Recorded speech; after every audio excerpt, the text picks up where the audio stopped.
When I got out of the military, I had a hard time translating my military experience into the civilian world. I'll be honest with you, if it wasn't for my wife, I probably would have been that homeless or impoverished vet. But it can be easier with the right support. I'm Mark Casper, and I'm the Executive Director of Tech4Troops. In today's world, you have to have a computer to be able to apply for jobs. Our mission is to empower veterans in need with computers and training to get back in the workforce. Here at Tech4Troops, we're here to push you forward to get you back to where you want to be in life. When the veterans come in, I teach them everything you could think of that's done with a computer. I want them to feel that this is a tool that's going to help them get their life back.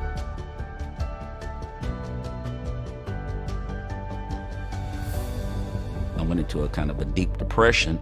Eventually, I lost my job and I was out on the street. The computer was able to connect me to the web, and I was able to start putting resumes out. And you have to have these small building blocks to get from point A to point B. I'm not worried about employment anymore. The need is great, and we want to be able to support our veterans across the nation.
Welcome, everyone, to the Tech4Troops Wilkesboro 200.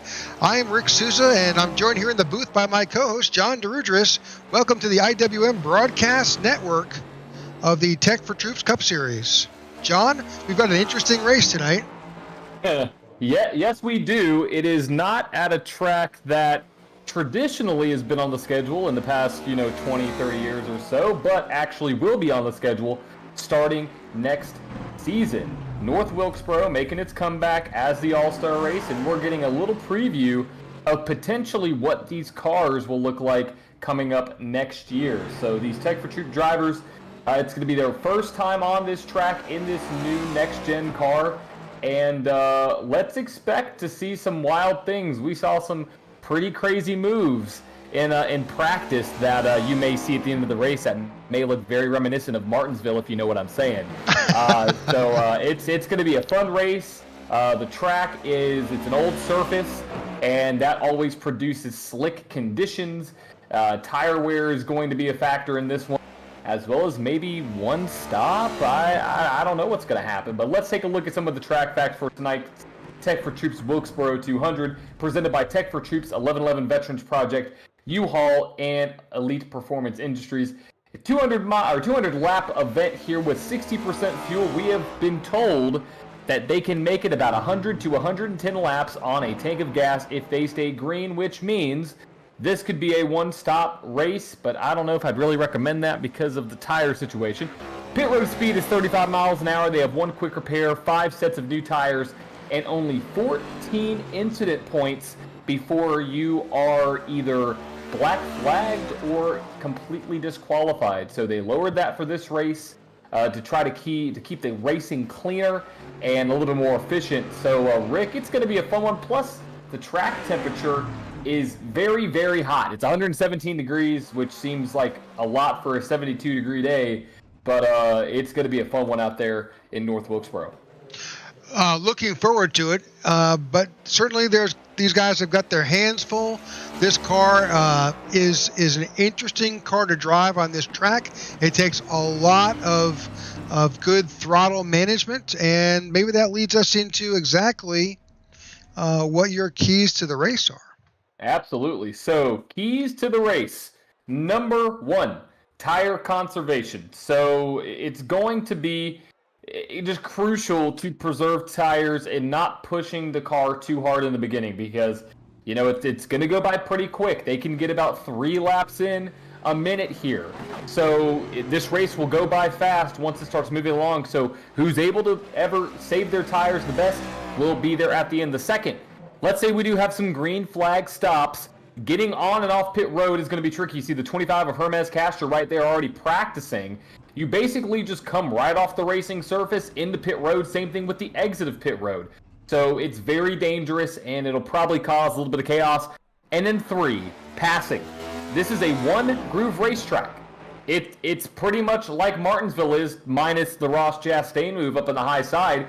But you can only really pass down on the bottom lane. You can't really pass on the high side. It's a one-groove track, so we'll see how that factors in. But whoever's able to preserve their tires, get on and off pit road cleanly, and who's able to either preserve the passing and not have to push the issue or do most of the passing will be victorious here tonight at the end of the Tech4Troops North Wilkesboro 200. So we got some qualifying times on the board, Rick. Looks like mostly everybody. Yeah, it looks like there's just a handful of drivers who have not qualified. They may choose not to. Unfortunately, that's Freddie Durstock there, and he may be starting at the back of the track. Good thing qualifying cars don't transition over to race time cars, because if that was the case, Freddie would have a blown motor. So looks like everybody has finished qualifying. The grid is lining up here at the start-finish line, and let's get your starting lineup for tonight's Tech4Troops Wilkesboro 200. Starting on the pole in that 08 machine is Ryan Pittman. What a absolute fantastic way to start off this race on the pole. In second, you have Christopher Worrell in the number 8 car. In third, Ian Ogden, AJM driver. In fourth, Alonzo King Jr. He's won a couple of times. We'll see if he's able to bring home another win, with Letta starting in fifth. Your current points leader, Joey Doucette out of AJM, is starting in sixth, with Mark Feeney in seventh. Christopher Howe, your reigning Tech4Troops Cup Series champion, starting in eighth. In the 88, with Luke Bullard in ninth, and Austin Armstrong rounding out your top 10. Paul Valenstein is in the 11th slot. 12th is Marco Berube in the 99. In 13th, you've got Mike Slagter in the 14. In 14th slot, Zachary Allen in the 24. In the 15th slot, William Mann Jr. in the 29. On the outside, Bobby Gibson in the 28. In 17th position, Freddie Durstock Sr. in the 5. And on the outside, Ty Bostic in the 22. In 19th, Matt McComas in 19th slot. And in 20th, David Watts in the 54. In 21st, Pete Woodrum in the 1. And 22nd, Joey Thompson in the 31. On the outside, Brad Previtt in the 91, and in 24th position, Hermas Castro, and Sean Schupman rounds out the field in 25th position. I'm very curious to see how that 24th position is going to play out, with Hermas Castro starting in the back. It's going to be an interesting race, to say the least. It looks like lights are off on the pace car. They're not going to drop down just yet. The field's not even formed up. We're going to get one more time around here. We'll see how this plays out. Well, and that's the thing with these short tracks, a little bit different than a mile and a half or a super speedway. There's that extra lap or so, and we'll see that a little bit probably on these pace laps as well. Yes, we will. And, one thing I've heard in practice, turn 4 is loose. There is no grip out of turn 4. We'll see if the turn 4 monster here at Northborough comes out tonight. We'll see what happens. We've got our Looks cameras like focused on our lead. Pace car is car off. makes its way down. And Green flag. Green flag race. Here we go at North Wilkesboro. What Careful. a jump. The outside lane got a great jump inside. Didn't run 3 wide back in the pack as the 8 car of Christopher Worrell takes the lead.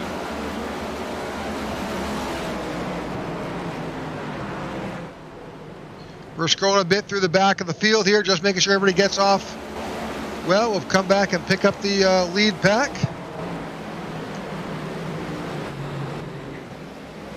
And there's Christopher Worrell, the number 8 machine. He is your leader. 2 going on 3 laps into this race. Now, like I said, this is going to be quick if they can keep this race clean and green, because you can do about 3 laps in a minute. So you do some math there. It's not going to be that long of a race if you consider that. We have a car spinning on the inside grass. They have stopped. Not sure who that is. That's It's a Ian 21 Ogden. machine of Ian Ogden in that throwback Valvoline paint scheme to Neil Bonnet and William Byron, if you want to consider that. And there's Hermats Castro in the 25 machine up in the high lane. You know, he's our high line warrior. Don't think he'll be able to do much in the high line unless he's pulling a Ross Chastain late in the race. But unfortunate for Ian Ogden. We'll see if he's able to get back in the race. There's Brad Previtt there on the inside line. Looks like everybody is starting to separate and get single file. I think the admins are going to be very conservative. And I take that back. That's Ty Bostic, I think, may have spun. Let's go back and look at that. Yep, about 15 cars back.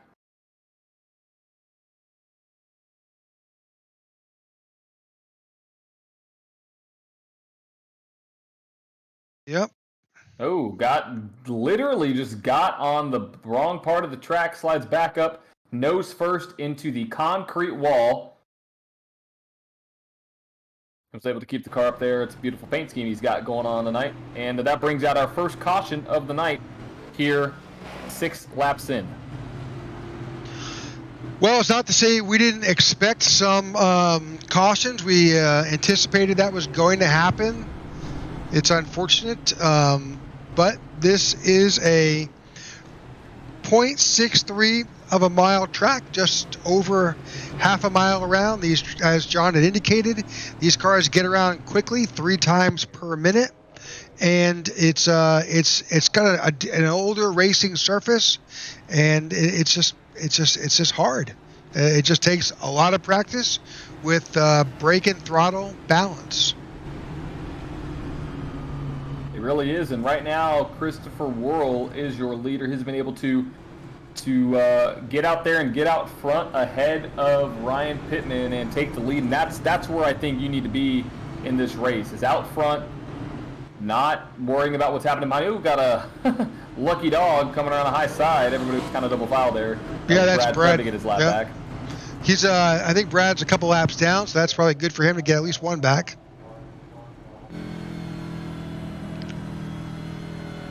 So, go ahead, Rick. I was going to say it's a good shot here we've got from the inside of Chris Worrell's Chevrolet. You got a good full. The crowd is packing the stands like they will next May for the All-Star race. You can see Absolutely. how close they bring the campers right up to that retaining wall. Now you will see some changes in real life. This is a scan of the old North Wilkesboro per se, where they just have concrete walls and a relatively shortened pit road. So that will change. They're installing right now as we speak safer barrier around the whole outside of the track and a elongated pit entry, which actually starts on the middle of the backstretch. Yeah, So- that's going to be interesting to see, and that was actually going to be the first track fact for tonight, is that this track will be back on the calendar starting, like you said, Rick, in May of 2023. This track has been around since the 40s, and it was originally dirt, and now it's concrete, and so it's going to have some major improvements going into next year, and the racing surface is going to be even tighter with the addition of that safer barrier. But yeah, first track fact is this track is going to be back on the Cup calendar in May of 2023 for the All-Star race. Pit Road is busy with that pace car, and we are green flag racing. Oh, a back big again. jump. Big jump by Chris Worrell. Absolutely. Ryan Pittman did not get a good start there in the 08 machine, and it looks like everybody is starting to fan out here back at North Wilkesboro, lap 11, and we have another caution. I think that was the involving possibly the one of Pete Woodrum. I don't know. That was about 15 cars back again. Yeah, I think it was Zachary Allen may have. Let's go back to that yellow flag. Let's see what brought that out.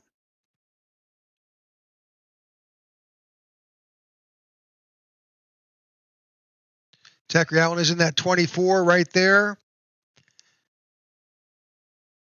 Wow. What a move by Bobby Gibson to get out of the way, though. Fantastic. Unfortunately, the 31 of Joey Thompson was not as lucky. He wound up nosing right into the front of the 24. Let's see if we can ride on board with that 24 machine. I don't know if he got loose out of 2 and it just carried through the backstretch. If he got just kind of loose out of, out of nowhere. He's on the inside line right here. You could already see, yep, got sideways. Yep, he got on the apron a little too low. And when that happens, you're at a rude awakening there as the field is approaching you. There's another wreck. Wow, we did not catch that. Yeah, that was William Mann Jr., I think, was also involved. Let's go. You can see this from here. I believe he was involved with Bobby Gibson, potentially. Oh, no, he was trying to avoid it and just got loose. It's like he sideswiped the 37 as well. So, yep, we're going to see all those chills and spills tonight. That was Sean Shootman at 37. So, all right, 14 laps in. 14 laps in, 2 cautions down, and the good thing about racing here at North Wilkesboro is this track is very small. So cautions go by quick. And, it's not like sitting around at Talladega for 2.5 minutes waiting around. So let's see. Another track fact about North Wilkesboro. I kind of mentioned it earlier. But did you know that it opened with only 3,000 seats in 1947 and mainly hosted stock car competition, which exploded after World War II, obviously. And it was started as a dirt track. So just imagine if we could go back in time and throw some dirt here on North Wilkesboro.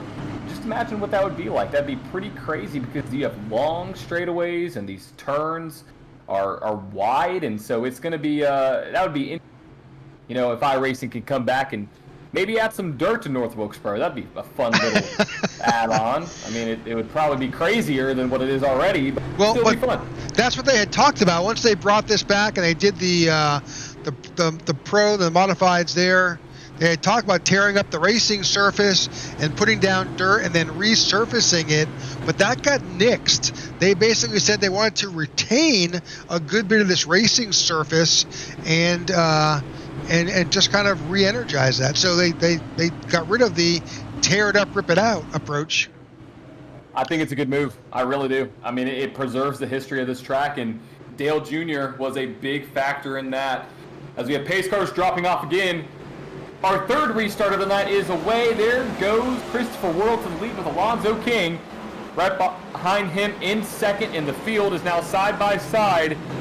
Coming out of turn 2, here goes Alonzo King to the bumper of the 8 machine, and another caution.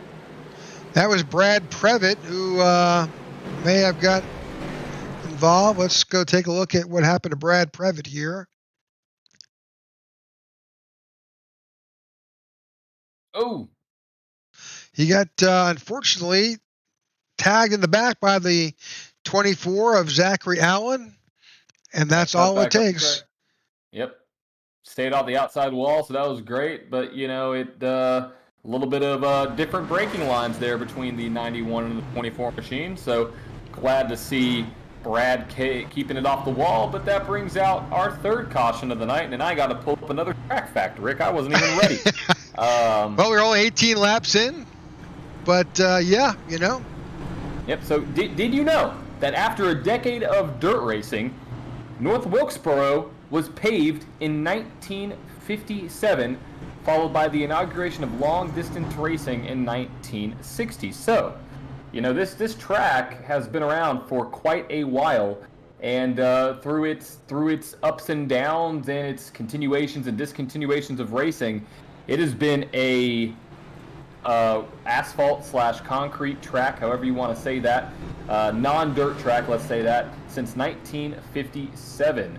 So you're looking back 60, 70 plus years right there of this track having this surface. So there you go, and we'll continue with the track facts as these drivers continue around North Wilkesboro. We are 10% of the way through tonight's Tech4Troops North Wilkesboro 200. We thank you for tuning in to tonight's event, and these drivers appreciate it as well, you supporting these guys out here every single week. And since Thanksgiving passed, we hope you had a great Thanksgiving holiday and a fun weekend. So back to it. Here we are in the Tech4Troops Cup Series. And Rick, right now, Joey Doucette is sitting in third, your current point leader, with Christopher Howell on his bumper. The AJM guys strong right there. You see 3 of their cars in third, fourth, and sixth.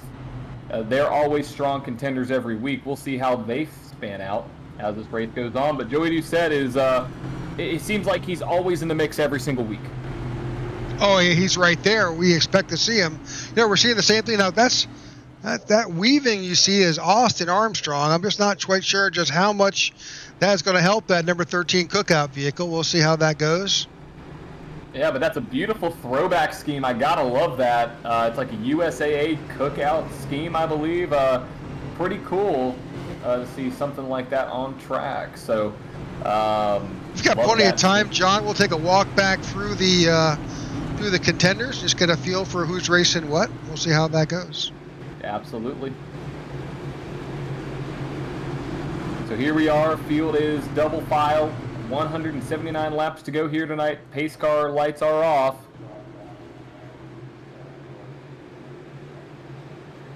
We're about to get green flag racing back underway. They hit that line, and green flag racing in here in North Wilkesboro for the 4th restart of tonight's race. We'll see what happens as Christopher Whirl still commands the lead with Alonzo King. Now go to the bottom side, going down into turn 3. We'll see if he's able to make it stick. He is, for the time being, not able to do it off turn 4. Whirl retains the lead. Well, with only 24 laps and, frankly, really not under, only about half of that under race speed, these tires still have a lot of grip still in them. That may change as we get deeper into this pit stop strategies. They do have 5 sets tonight, so...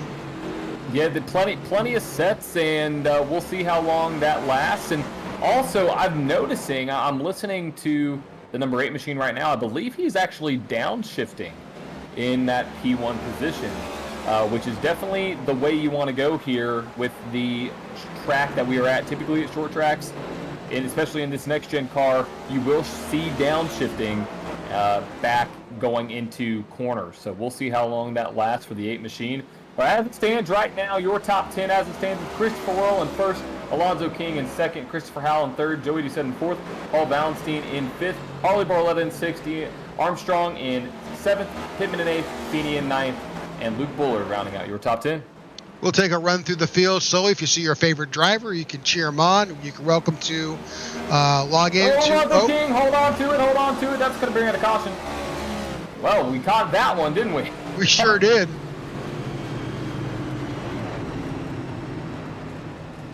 Turn 4 Monster got one of the best we've seen here in the Tech4Troops Cup Series. Multiple wins under his belt. Alonzo King out of West Virginia in that number 80 machine. Yeah, no need for a replay. You saw that live.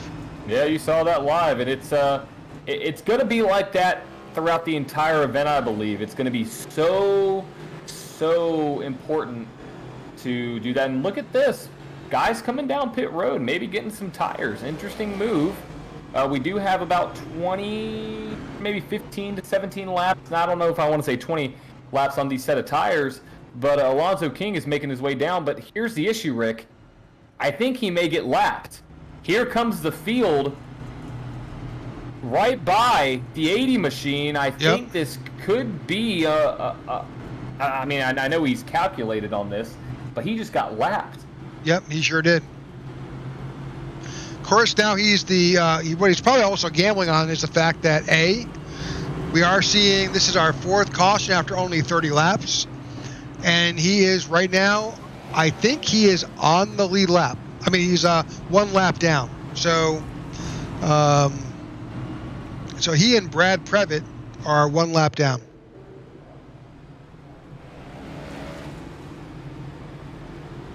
So he's counting on getting that lap back.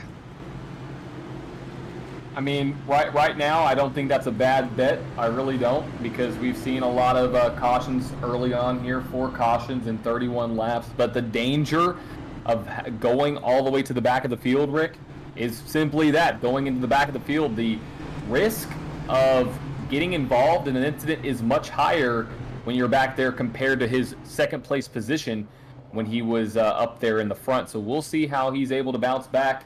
There's another throwback scheme, I guess you would say, out of Paul Valentine right there. Cool paint scheme, gotta say. I think that harkens back to his dad, who was involved in racing years ago. Absolutely love that. Look at that. And Rick, tell us about what these drivers they're sporting some different paint schemes tonight. What's kind of going on with the paint schemes here? What do we got as a prize, I believe? So, interestingly enough, our sponsor, Tech4Troops, has sponsored additionally a paint scheme skirmish. They call it the skirmish on the Speedway. And they give a $5 Amazon card. They pick it out. The Tech4Troops representative, they make a selection within Tech4Troops as to who has the best themed car for the evening. And they'll come on later tonight, either announce it directly or they'll let the broadcast team know. We'll let you know. There it is. So, it's more than just you're racing out there. It's all about the style points, the creativity, and what you're able to do from a paint scheme perspective. So multiple different paint schemes here tonight for that skirmish on the Speedway. But looks like we're about to get green flag racing again. You got Whirl, Howell, the 8, the 88 up front. Both Christophers, I mean, literally they're the same person, basically, at this point. But now off. Green flag racing again. And Christopher Worrell. Another great jump. Big jump. And that's what you got to do here at North Wilkesboro. You see the field spanning out here. We've seen cautions happen right about now on the track. Looks like everybody has kept their car straight. Gonna hold my breath when I say that. Well, you have to separate yourself because there's lots of things that happen back in the field. And as you noted earlier, it's about breaking points. If the guy in front of you is going in more aggressively or just tries to back out of that corner before you do, you're at the mercy. You're going to get his bumper. Absolutely. You may be the windshield or you may be the bug. Either way, you could be either one or both of those here tonight at North Wilkesboro. Right now, Christopher Worrell putting on a heck of a show out front there in the number 8 machine with a commanding lead. There's the 14 of Slapker and the 37 machine as well, with William Mann Jr. behind him trying to get back up into the field. There's Matt McComas there in the 10 machine with the 21 of Ian Ogden behind him. He had made his way back up through the field. Great move. There's Pete Woodrum in the 1. The 24 of Zachary Allen. You got Bobby Gibson back there in the 28 Dr. Pepper. And Dr. Pepper sounds really good right now, right? You got the 5 of Freddie Dursock, and behind him, David Watts in that military-themed 54. Looks like he's got all the emblems of the different armed forces branches on that car. Love that scheme. Love the blue. Yep, David was the winner of last week's Tech4Troops skirmish on the Speedway. We'll see if he can win back-to-back. There's Brad Previtt right there. He has gotten his lap back, and then there's Hermes Castro. Interesting. Yep. It looks like he's taking it very easy here at North Wilkesboro. And there's what's going to be your next car that is going to have possibly, it should be, Alonzo King is going to be your lucky dog when the caution comes out. Well, interesting enough, Hermas Castro is also 1 lap down. Yeah, so there's that. I mean, we'll see what happens. I actually take that back, Rick. Hermas Castro would be the first car He lap would. down at That this is current correct. moment. Yep. So he would be the lucky dog. We'll see what happens. Could this be a very risky move for Alonzo King? I think so, but we'll see what happens. Maybe he's accounting for everything going green. Maybe he knows something we don't, and the rest of the race will go green. He'll come down pit road after everybody else does, or he'll take the lead pits. But right now, it looks like the 25 machine is actually taking some lessons from the 8 car, trying to learn this track. And I actually love that move. We know Mr. Castro can drive. He's won a race here, a little loose and low, very high. The high line, I mean, that doesn't really work here, Mr. Castro. I mean, it actually did kind of work for him there. I was kind of surprised he was able to get that run off the corner. But he's learning. Yeah, he's gone to school. Yeah, I mean, he's running much quicker lap times right now. Look at that high lane work. He's doing something different than all the rest of the drivers. Look at the run he's going to get off of turn 2. I mean, great run. I mean, great learning lesson here for the 25 machine, as he's now caught up to the back bumper of that 8 car of Christopher Worrell. Oh, backed out. Yeah, well, interestingly enough, Christopher Worrell was at 1911, and Hermas Castro on that last lap was a 1908.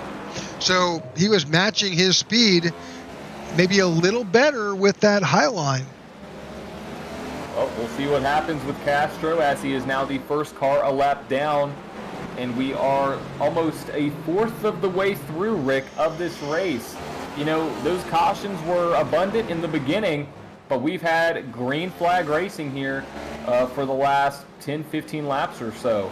So right now, as it stands, let's take your way through the top 10 for tonight's Tech4Troops Wilkesboro 200. There is your leader, Chris Worrell, in that number 8 car.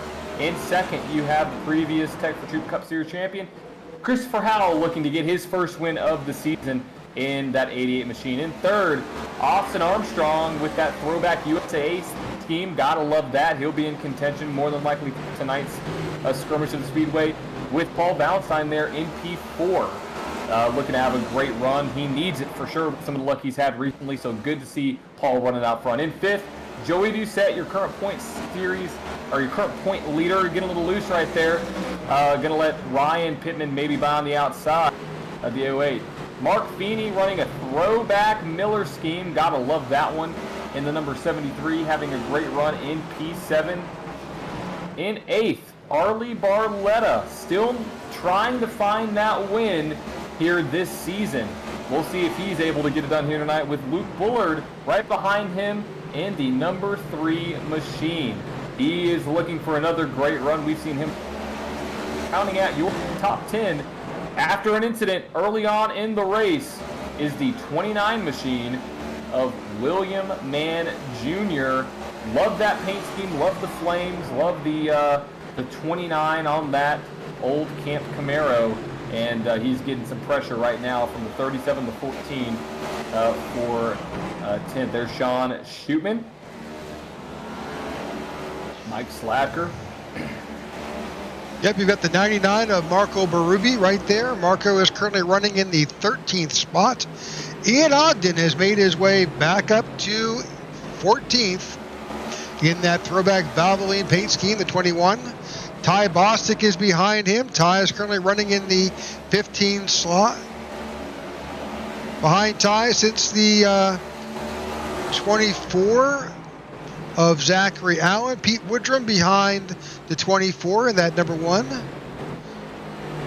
A bit farther back in 18th spot is Matt McComas, and Bobby Gibson in that 28 Dr. Pepper car. David Watts is all alone back there in the 20th position in that 54 military paint scheme. And then Hermas Castro, we were just talking about, is running up there. He's in the top 10 physically, but just not, he's currently in 21st position. Bertie Durstock is in 22nd. Brad Previtt is back there as well. And Alonzo King is still trying to get his lap back. Joey Thompson, John, has retired. So we've got one casualty so far from North Wilkesboro. One driver has decided to call it a day.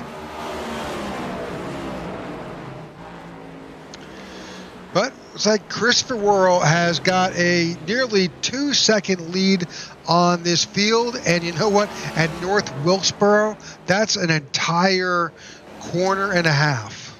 It is. I mean, it's a ninth of the track if you look at some of the times that were shown up there in practice and qualifying with 18-second lap times.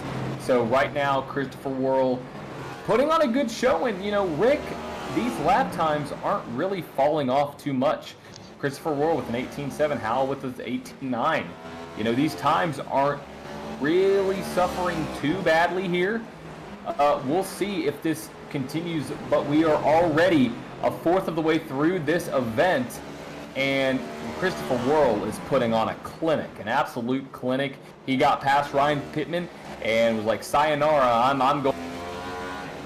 Yeah, he was out of there. So let's jump back to a little bit further back here in the field. There's a lot of passing going on back here with Paul Ballenstein, Austin Armstrong, and Ryan Pittman. There's a big battle back here for third, fourth, and fifth.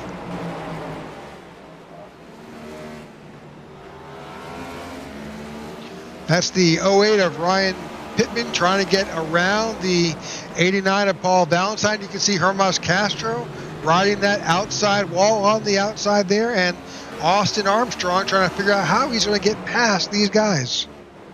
Yeah, he's trying to figure it out on that high lane, and it can work. You just got to be patient, and you have to make sure you know your full control. Because right now we're seeing almost 3 distinct lines being formed. 25 taking the high approach up there, but the 13 of Armstrong trying to find his way around the 89 and the 08. You see Ryan Pittman trying to get to the inside there of Ballenstein right there in third, and we have a caution, Rick. Yeah, looks like Alonzo King may have been involved. Let's go back and take a look at that. This is the risk you play. Yep. When you are in the back of the field, let's let this run through, see if we can see what happened. Oh, just got crowded. 99 did not know he was there. Mark Ruby was not aware.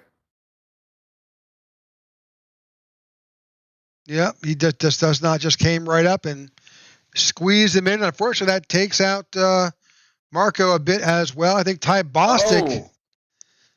Oh, that's a lot of damage. And there's. Oh, you had a stack up. You just had the accordion effect.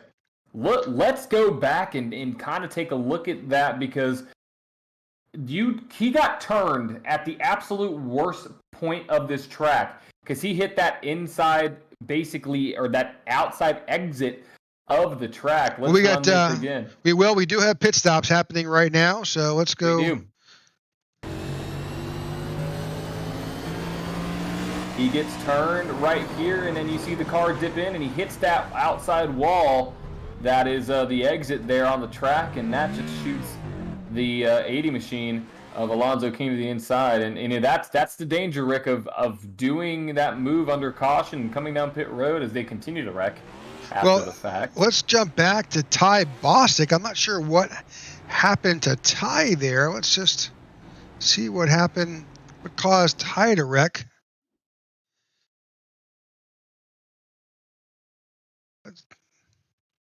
I believe he was the one that slammed into the back of the, was it the 99 machine of Berube?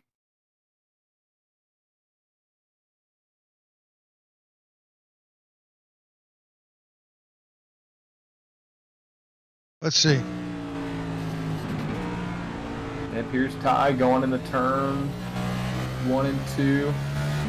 There's where Berube gets hit. There's that. Gets run in the back of by the 24 of Zachary Allen. That's what happened there. for Mr. Bostic. Unfortunate for those drivers. But right now, that is our 5th caution of the night with 133 to go here at North Wilkesboro. And it looks like we have a new leader. Austin Armstrong has taken the lead from Christopher Worrell. Number of drivers stayed out on that. Saw I think the 80 and the 25 may have stayed out. Trying to get their lap back. There we go.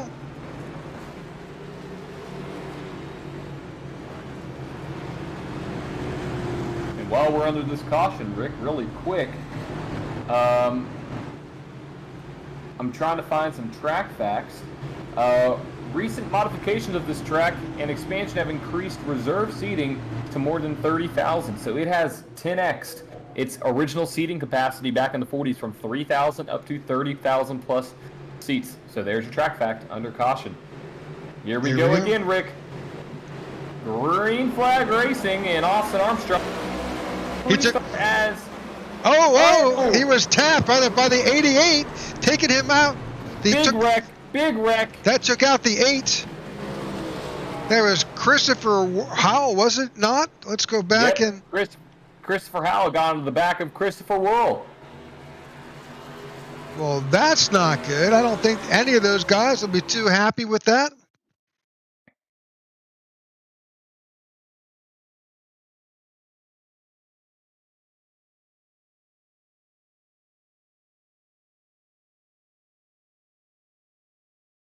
There's the 8, 88, and 08. 89, the 11. Feeney got involved. Luke Bullard got involved. The 21 of Ian Ogden got. So did Bobby Gibbs. Well, I mean, that was the front of the field. They basically clogged that entire turn 1, turn 2 with that mess.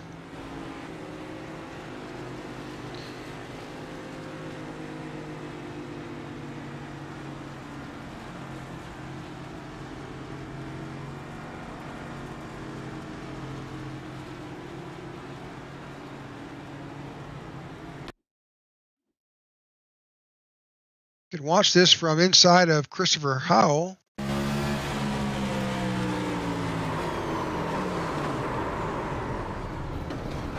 Yep, just unfortunate there. Just had the 8 come down. The 8 come down, and there's Freddie Durstock on the outside getting his lap back. So Freddie Durstock, 1 lap down, going to be back on the lead lap here at North Wilkesboro. While we're under caution, did you know that the last Cup Series race was held here at North Wilkesboro in 1996? So almost 26 years since that last race, and it'll be 27 spring.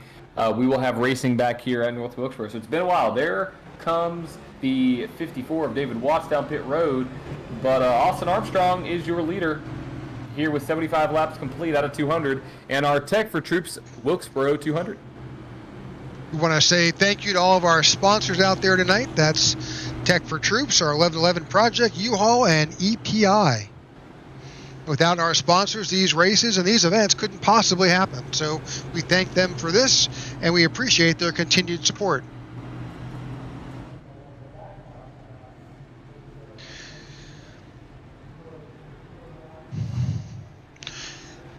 All right, we are at lap 74 of a scheduled 200. Let's take this opportunity to run a quick side-by-side. You're not going to miss much of the caution or the restart. Well, we'll wait till we get back to the restart, then we'll go from there.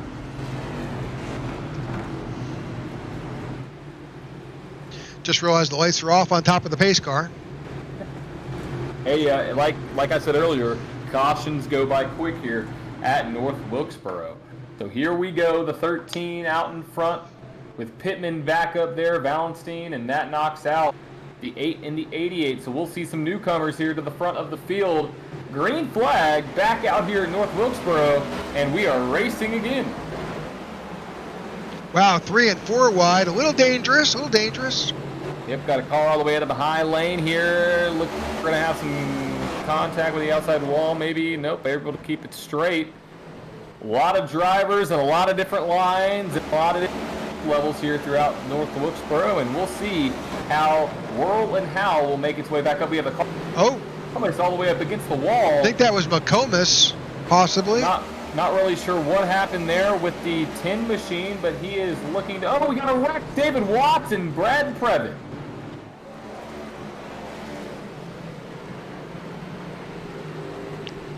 Careful, Matt. You just took out David. So like the 10 car of Matt McComas was trying to get back onto pit road, and he unfortunately took the nose off of David Watts as he was coming around on the inside.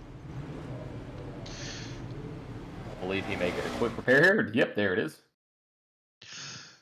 All right, so we're looking here at the Brad Previtt machine. That's the 91 there. Oh, actually, David got into the left rear of the 91. Let's back that up a little bit. I'm not sure he did, per se. Oh, maybe it was a net code. Let's just kind of watch this from David's perspective here. So it looks like what I see is that possibly the 10 car slows. So 10 car is slowing after that wall contact. 54 is riding up high. The 91, I think, is trying to figure out where he needs to be because the 10 is dropping down low. He comes up, crossing that line, and runs right up across the nose of the 54. Yep, and at another point of this track where you don't want to get spun out, right there at that exit point.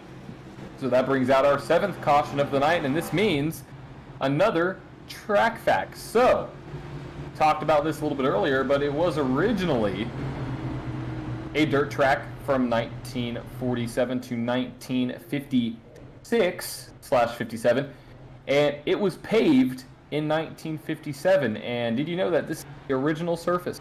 It has never been resurfaced here at North Wilkesboro. It was only paved once. So that is your track fact, and it looks like Austin's trying to become the pace car. It looks like we have a Mustang limousine as a pace car right now, so NASCAR is getting flashy. All right, we're going to jump off real quick for a quick commercial. You won't miss anything. We'll be right back.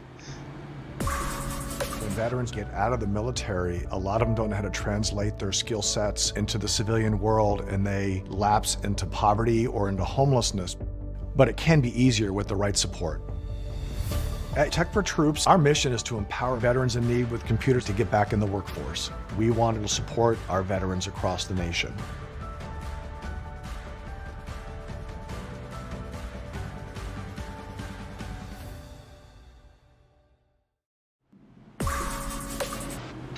Welcome back to the Tech4Troops Wilkesboro 200. We are on lap 82 of 200. I am Rick Souza, joined here in the booth with my co-host John DeRudris. We're under caution, and we're about to go back to green flag racing, but I do see that Tech4Troops has joined us here in the broadcast booth. Jason, can you hear us?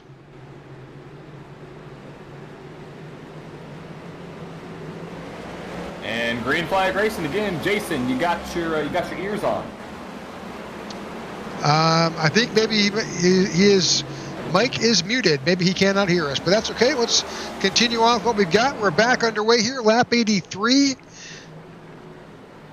Austin Armstrong jumped out to another great start. Ryan Pittman is right on his tail, about to try to take that lead away from him with the 89 of Paul Ballenstein running right there with them. Don't speak too soon, Rick. We just got our 8th caution of the night. Looks like it's Christopher Whirl is involved. Let's go back and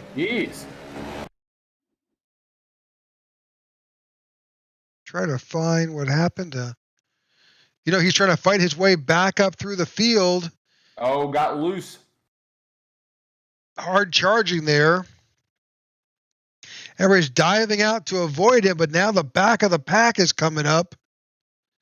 What an awesome job. Oh! Well, I take that back. Freddie Durstock was not able to get around him, unfortunately.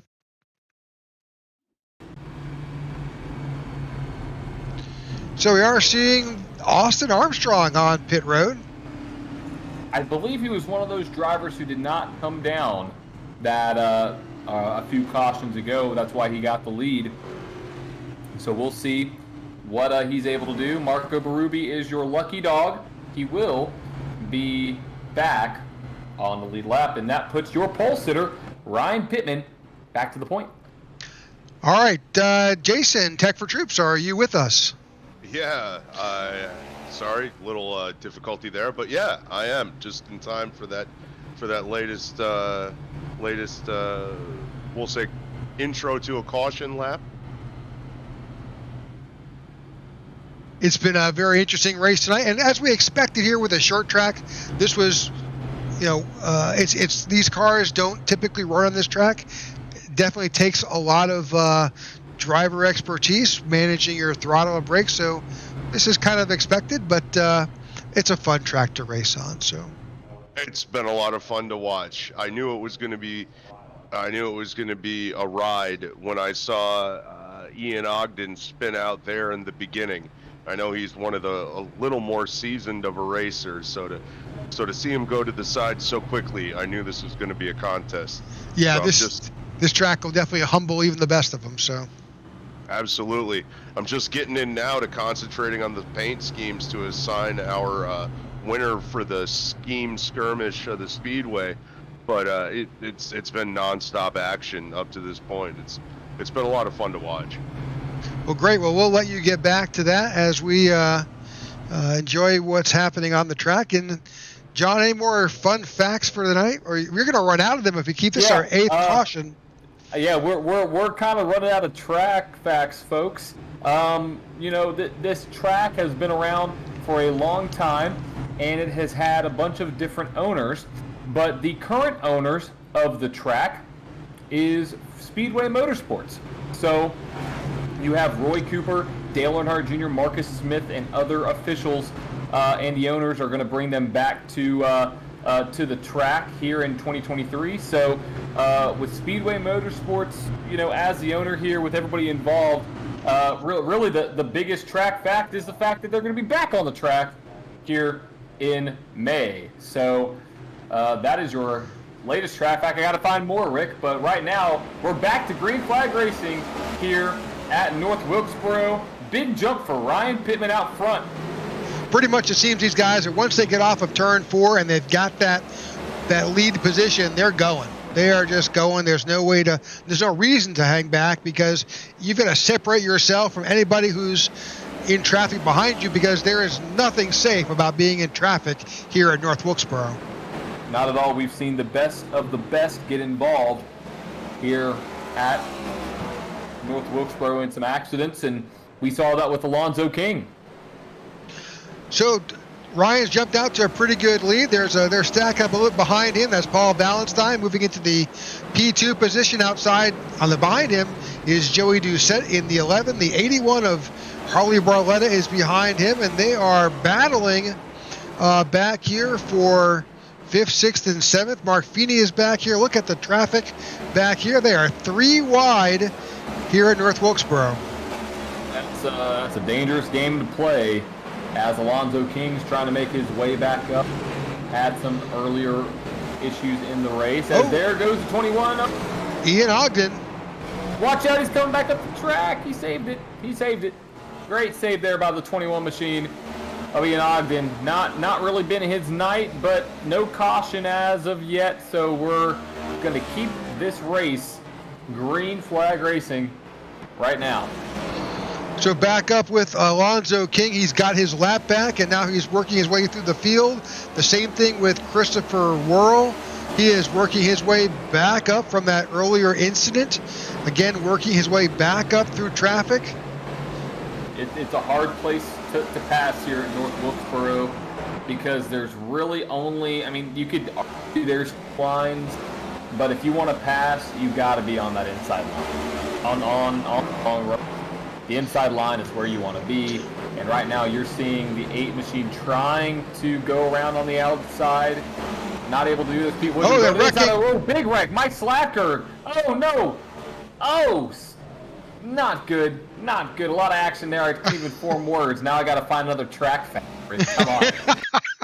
Well, we'll go while you're digging for a track back. We'll go back and look here and just try to bring up just what was going on there. Let's go back, and I think that was Mike Slagder in the 14. We'll back it up a little bit. He may have had some help. That happens a lot here. All right, I got my track fact. I'm ready to go. I'm locked and loaded. All right, let's see what happened between the 14 and the 13 here. The 14 looks like he's getting loose out of turn 2. We've seen that a lot this race. He's probably going to overcorrect and slide back up the track. Even looking at his tires, it doesn't look like he overcorrected. It's just the way the car snaps around. Right, then there's the 1 and the 73 getting involved, and then there comes the 3. He gets through cleanly. The 22 makes it. The 8 winds up in the wall, and then those guys back into the 8. The 14 does okay. He doesn't. Luckily, Bobby Gibson makes it through, but Mark Feeney, Luke Bullard, not as lucky. Not as lucky. Well, Rick, got another track fact for everybody. So, 38 different drivers have won in the 93 NASCAR Cup Series races here at North Wilkesboro, with the first being on October 16th in 1949 in the Wilkes 200. Bob Flock. Bob Flock was the first winner here at North Wilkesboro in the Cup Series. So we're calling this the Tech4Troops Wilkesboro 200. The first winner of the Wilkes 200 back in 1949 was Bob Flock. So there's your track fact, and come back for more track facts, because I believe I'll have my sleeve, and I'm just going to prepare for it right now because I have a slew of statistics to go off of. So we'll see what I'm able to find here about good old North Wilkesboro. So we are at lap 100. We are halfway through this event.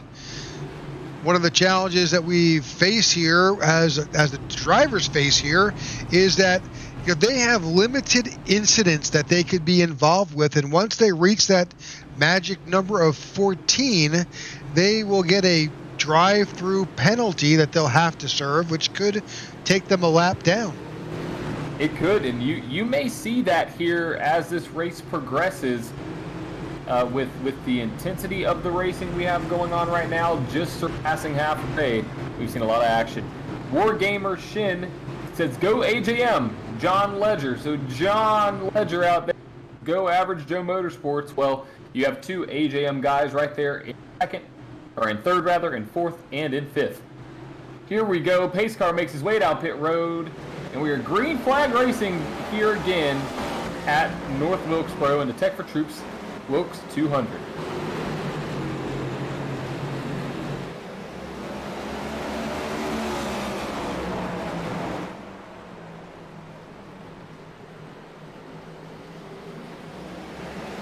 Everybody is keeping their fenders clean,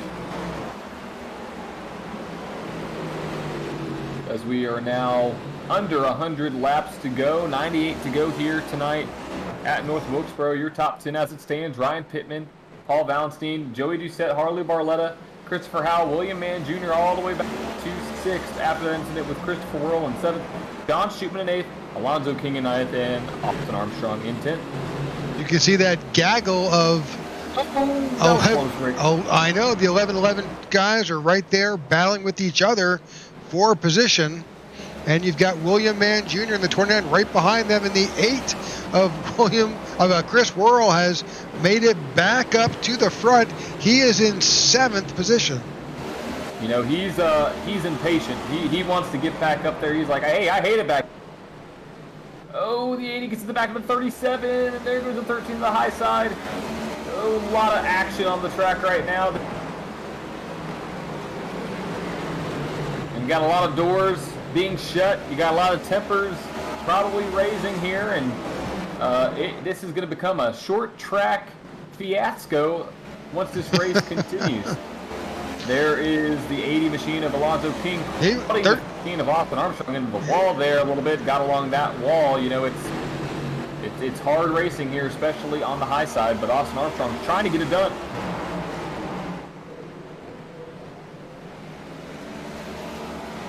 Alonzo King trying to make that pass again. Looks like he may be successful. 13's back in the wall.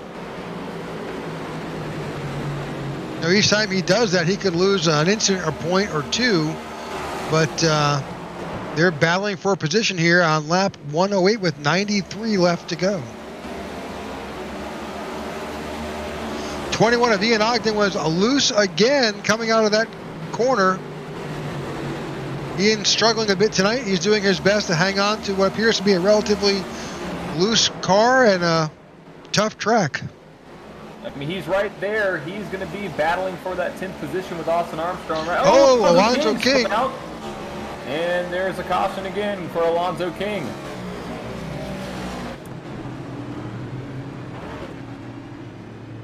Well, looks like that was a single car event. He really didn't do much damage. I don't think he really even contacted that inside wall. We can take a quick peek at that. Again, that turn 4 just tends to bite. It's easy to overdrive. You as a driver, you want to get back in the throttle, and if you're just a little bit too soon, oh, I guess he does. A little bit of contact with that inside retaining wall. Just a little bit.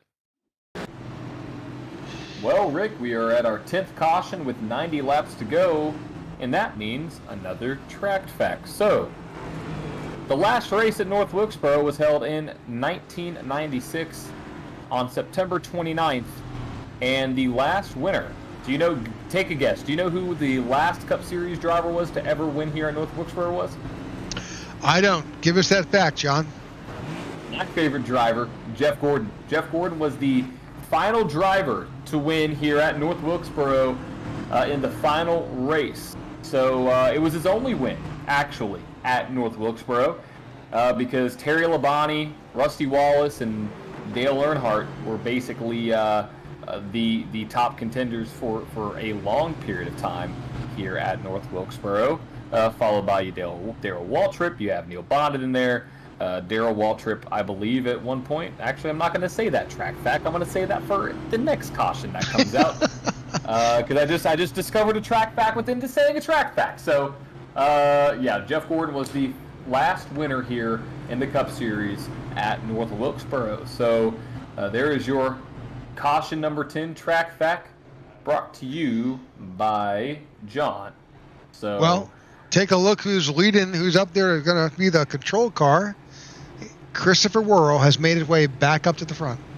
Yeah, and that's an interesting move because he did not come down pit road. You saw a lot of other drivers come down pit road, so this is going to shake up the field quite a bit. But, Rick, this is the deciding factor. You know, we were told that they can go 110 laps on a tank of gas, and with the cautions that have come out, why not? Why not come down pit road, top off on fuel, and get to the end of this race? Because as this is shown, the tires aren't really falling off as much as we thought they would, simply because of the fact that we haven't had any really true long runs. So we'll see how long that 8 machine of Chris Swirl is able to stay up there in the front. It looks like it's been nose damage on the left of that machine, but don't think that's going to hinder him at all as the pace car lights turn off. We're about to go race. Yeah, Okay. Freddie Durstock was the last. He was last in at lap 65. Chris Worrell last in at 87.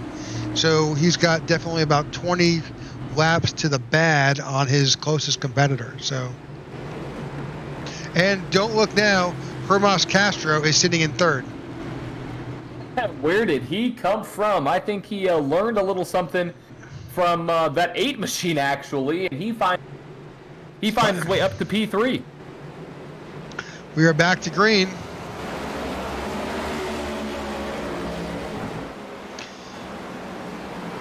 Chris Worrell jumps out to a good jump.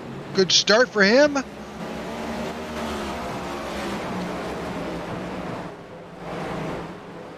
bit further back in the field here. And the caution comes out. Well, I think we've got caution of the night. Yeah, we got a number of guys that were involved. Holly Barletta, Marco Berube, David Watts were all involved. Let's try to get some.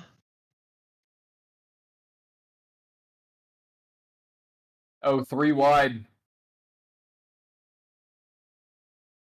Not good. Nope, that's Freddie Durstock that was involved. Let's take a forward chase and back that up a little bit. It may not have been Freddie's fault. Let's just kind of. So I'm watching where that car is on that dash line right there. He is really fighting for the same real estate as the 81. He was as close as he could to stay out of the way, but unfortunately, they wound up connecting, and the 81 got spun. Yep, and let's see if the 81 collects anybody else. There's Mark Feeney, and there's Marco Berube. They're still getting connected. The 99 is trying to avoid, but I know David Watts.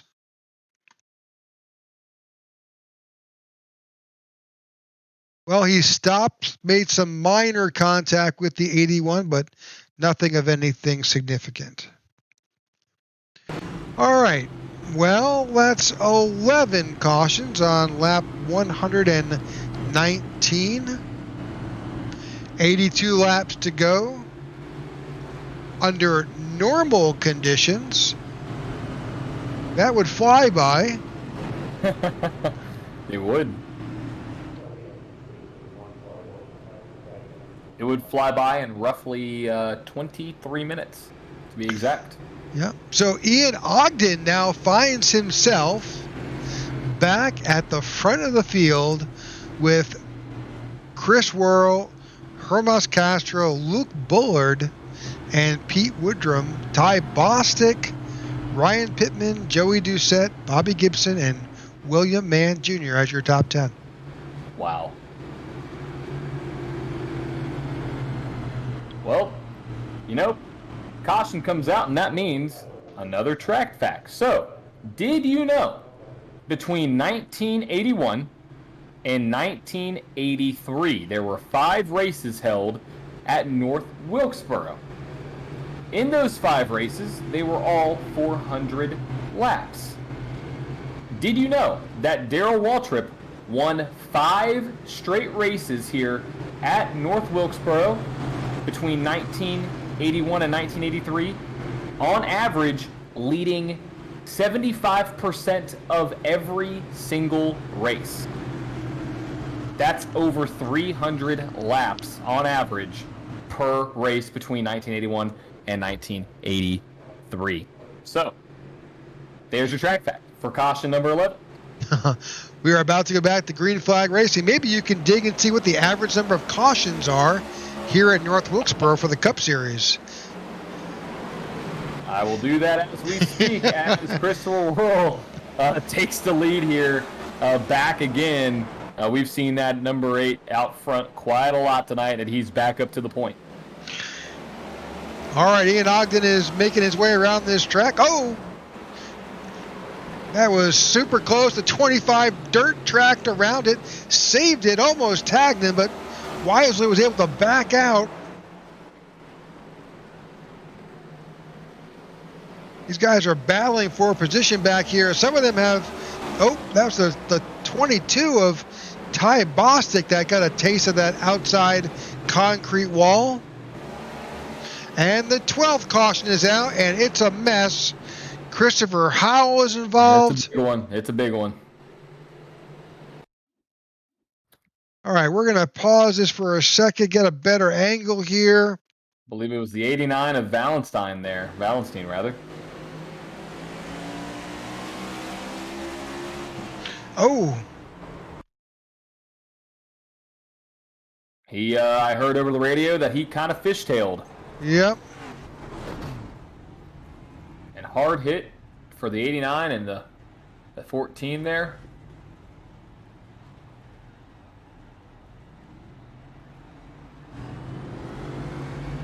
Oh, look at the damage on that right front.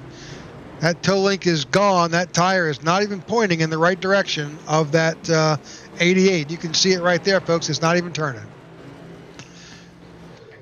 All right, so the 88 will be definitely due onto pit road to see if we can get that damage repaired.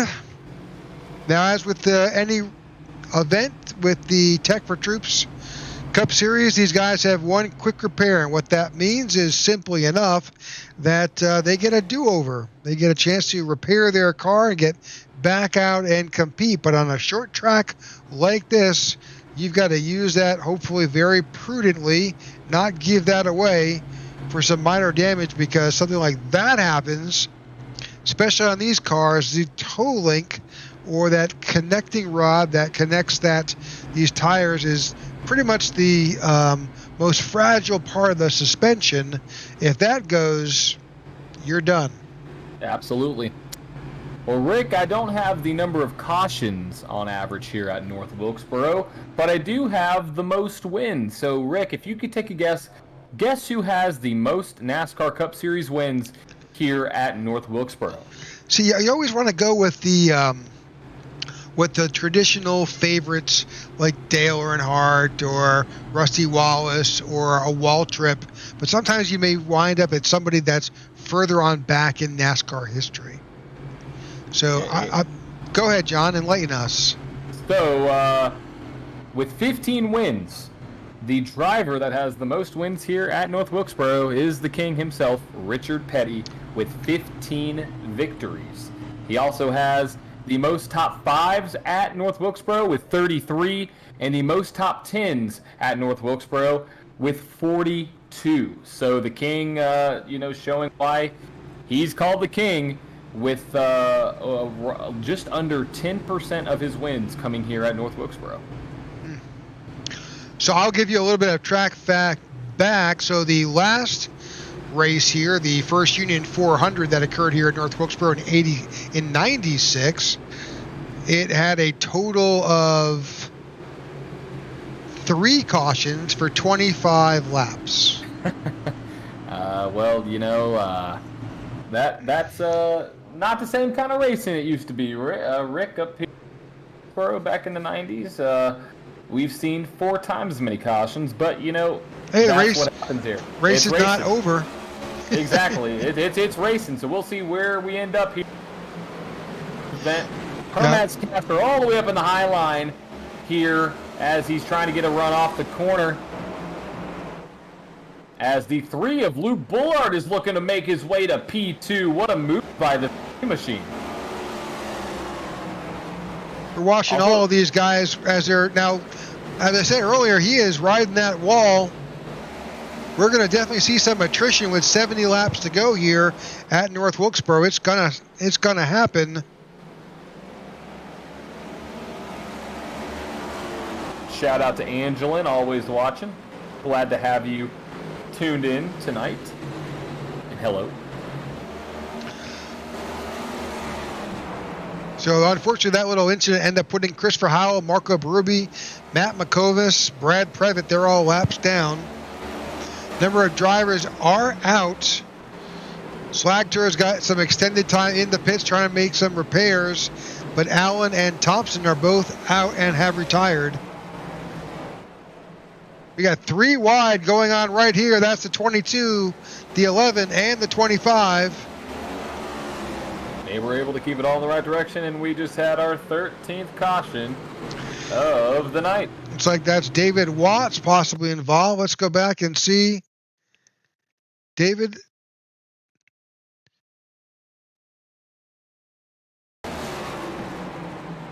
Oh, he got some help.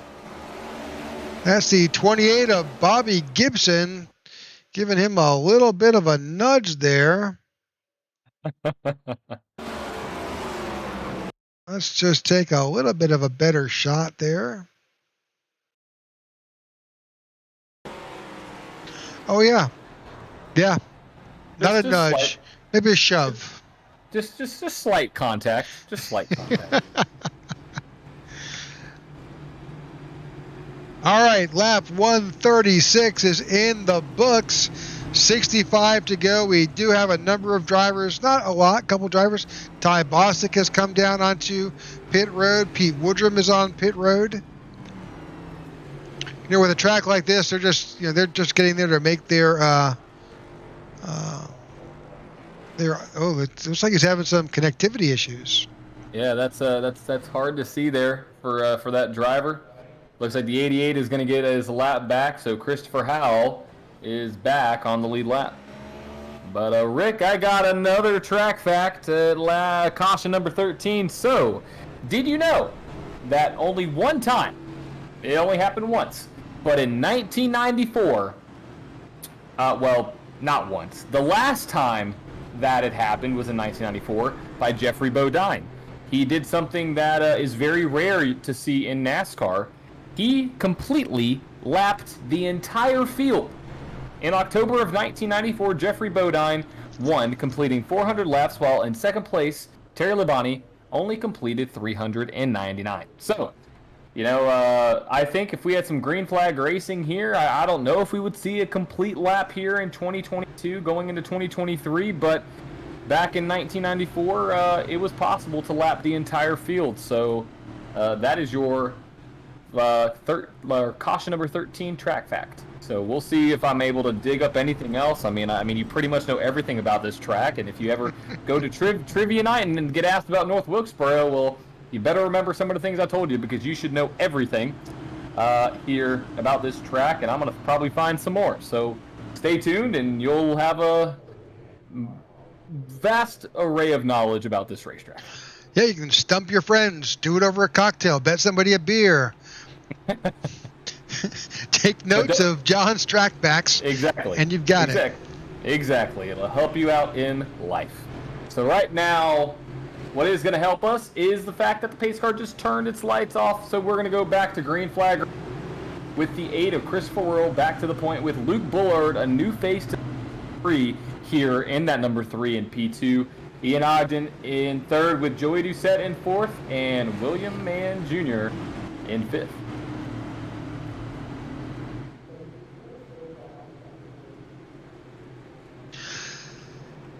All right, here we go. Back to green flag racing here at Wilkesboro. Yep, Highline did not. No, it hung back. Yep. Kind of watching the traffic as they try to work through these lines. You got a lot of people battling for space. This right here is an interesting battle between the 25 of Castro, the 11 of Joey Doucette, and obviously the 3 of Luke Bullard right there in the mix. And don't forget, you got William Mann Jr. right behind them. All chasing Ian Ogden in that 21. Trying to get back up to Chris Worrell. Oh, the 13 kind of got a little funny there. Let's go back to what. Yeah, he back there was on the grass, I thought, for a second there. Got a little loose. Just a little bit. Back there at Paul Valentine. That was the 81 came right across his nose.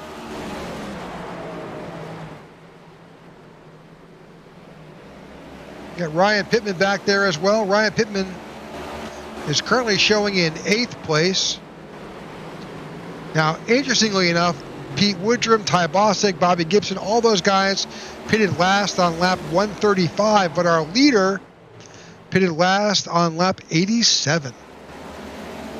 We'll see how that works out for the rest of these drivers here, as we have a gaggle of cars between, what is that? That is like 5th and 10th right there. Yeah, all battling for position, as we see the 21 starting to kind of knock on the back door of that number 8 machine with Hermas Castro in 3rd. Castro has learned something here, and you know, Rick, we saw a little bit of a Ross Chastain move in practice going to the high line. If this race comes down to it, I would not second guess somebody trying to pull a Ross Chastain, because they were 2 seconds faster than the fastest lap here ever recorded at North Wilkesboro. So we'll see if that's possible here tonight. If we may see a Ross Chastain-like move out of some of these drivers to get that win. Yeah, we saw it in practice. It definitely can work. But again, you're going to have some damage. You can't be hanging on to that unless you've got a little bit of cushion with your damage model here with iRacing. So We're keeping an eye on it with 53 laps to go. We're going to duck away, John, for a side-by-side commercial. Don't go away. We'll be right back. When veterans get out of the military, a lot of them don't know how to translate their skill sets into the civilian world, and they lapse into poverty or into homelessness. But it can be easier with the right support. At Tech4Troops, our mission is to empower veterans in need with computers and training to get back in the workforce. We want to be able to support our veterans across the nation.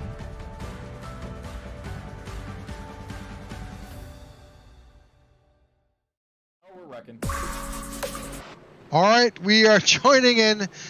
Well, we are joining it just as a caution. Looks like Austin Armstrong possibly was involved in this. Let's go back and see what made up our 14th caution here. Looks like he either got turned or got really, really loose. And he got really, really loose. Yep.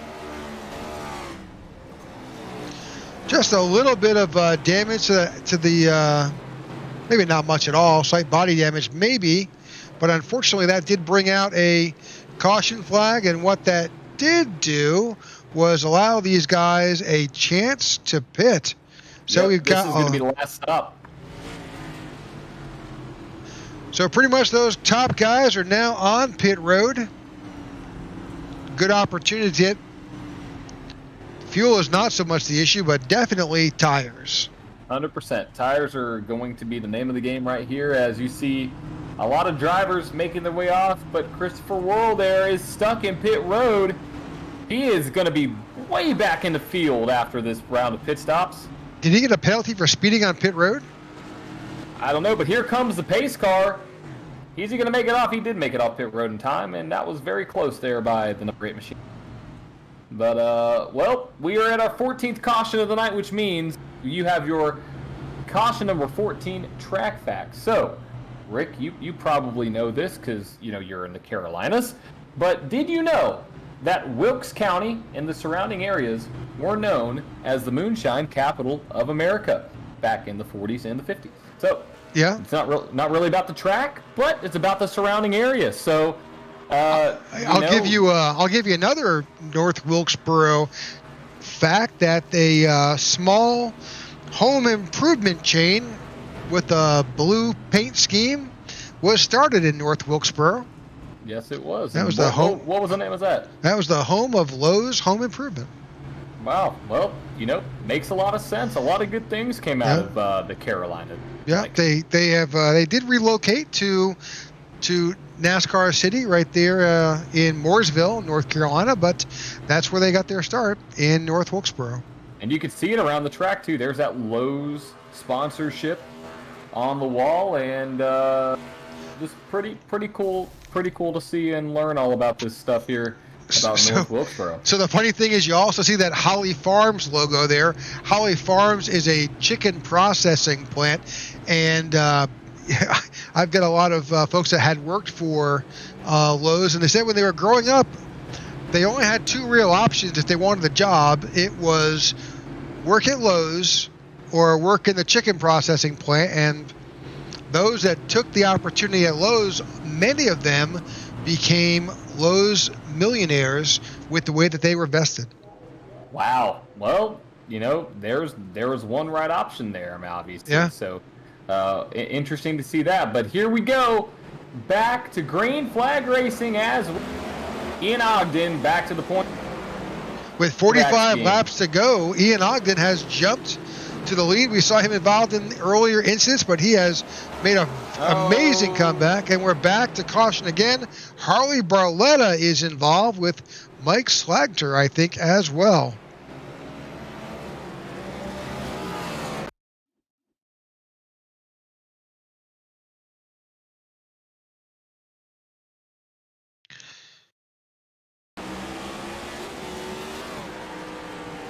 I have gotten in the back of the 13 there and kind of spun out. I'm surprised that brought out a caution. Never mind. I know why I brought out a caution. Yep, that's why. Yep, he got a little loose and then took out the 14 of Mike Slagter. Yep. Well, Rick, we are at caution number 15, and I have another fun fact about North Wilkesboro. Well, hang on to that track fact. Let's see if Jason's here with a Tech4Troops skirmish on the Speedway. Let's see if he's able to jump in here and tell us. If not, we'll go to your track fact. Jason, can you hear us? All right, we'll let him join us when he can. Go ahead, John. What you got? Alrighty, so did you know that Junior Johnson was arrested for bootlegging back in the early days of NASCAR? And did you know that he won his first race at North Wilkesboro, freshly released from prison after serving a sentence for running moonshine? How fitting is that with NASCAR and their history? So, you know, you're in jail one day for running moonshine, the next day you're winning a NASCAR race. So let me give you one more relative fact about that. Did you know Junior Johnson was pardoned by a president? I did know that. I did know that. Surprisingly enough, that is definitely should be added on to that fact. So, yeah, Ronald Reagan. You know. Ronald Reagan. The more you know. The more you know about this track and the history. I think Jason, you got you now. Yeah, I do, definitely. I was gonna comment earlier when you said that North Wilkesboro is coming around the home of moonshine and whatnot. Well, yeah, absolutely. That's to my knowledge, that was how a lot of stock cars got started, was the souped up moonshine running rigs. Is that correct, or am I wrong? No, that is correct. Okay, so yeah. There you had that link right there. Well, I'm glad I had that one right, and I absolutely have a winner for this week's the Wilkesboro's 200 skirmish on the Speedway. It's going to be number 22, Mr. Bostic. Ty Bostic in that Tech4Troops 22. Let's get a shout out for Ty. Congratulations on Ty. Let's see what we have a better shot of that car. Awesome scheme, love it. Yeah, all it's right, looking really good. Appreciate the representation, and I'll be in touch. Look forward to being here with you guys next week and just seeing all the designs then. Sounds great. All right, well, you're watching a restart here after caution number 15. Lots of contact between these guys at the front. And this is where tempers may flare here at North Wilkesboro. We're getting down to it, 38 to go. This will go by quick. If we stay green, we're 3 wide. It's not going to work. Spinning. We got a car Nope. spinning. Pete Woodrum possibly. Yep, it's going to keep it down there. We're going to stay green as of right now. 37 to go. We had another car loose on the inside. He's coming back up the... Saved it. Oh, man, these guys are loose, and there we go. Yeah, another caution. So we're seeing some interesting changes up at the front. We're seeing Ogden, Pittman, Alonzo King has made his way back up to the front. Bostic, Christopher Howell is back up front. Joey Doucette and Hermas Castro. So another yellow flag. That is 16. I'm thinking we're about to set some kind of record here. Let's go back to that yellow flag. I think David Watts and Matt McComas were involved. Let's try to get a little bit of an interesting look at this.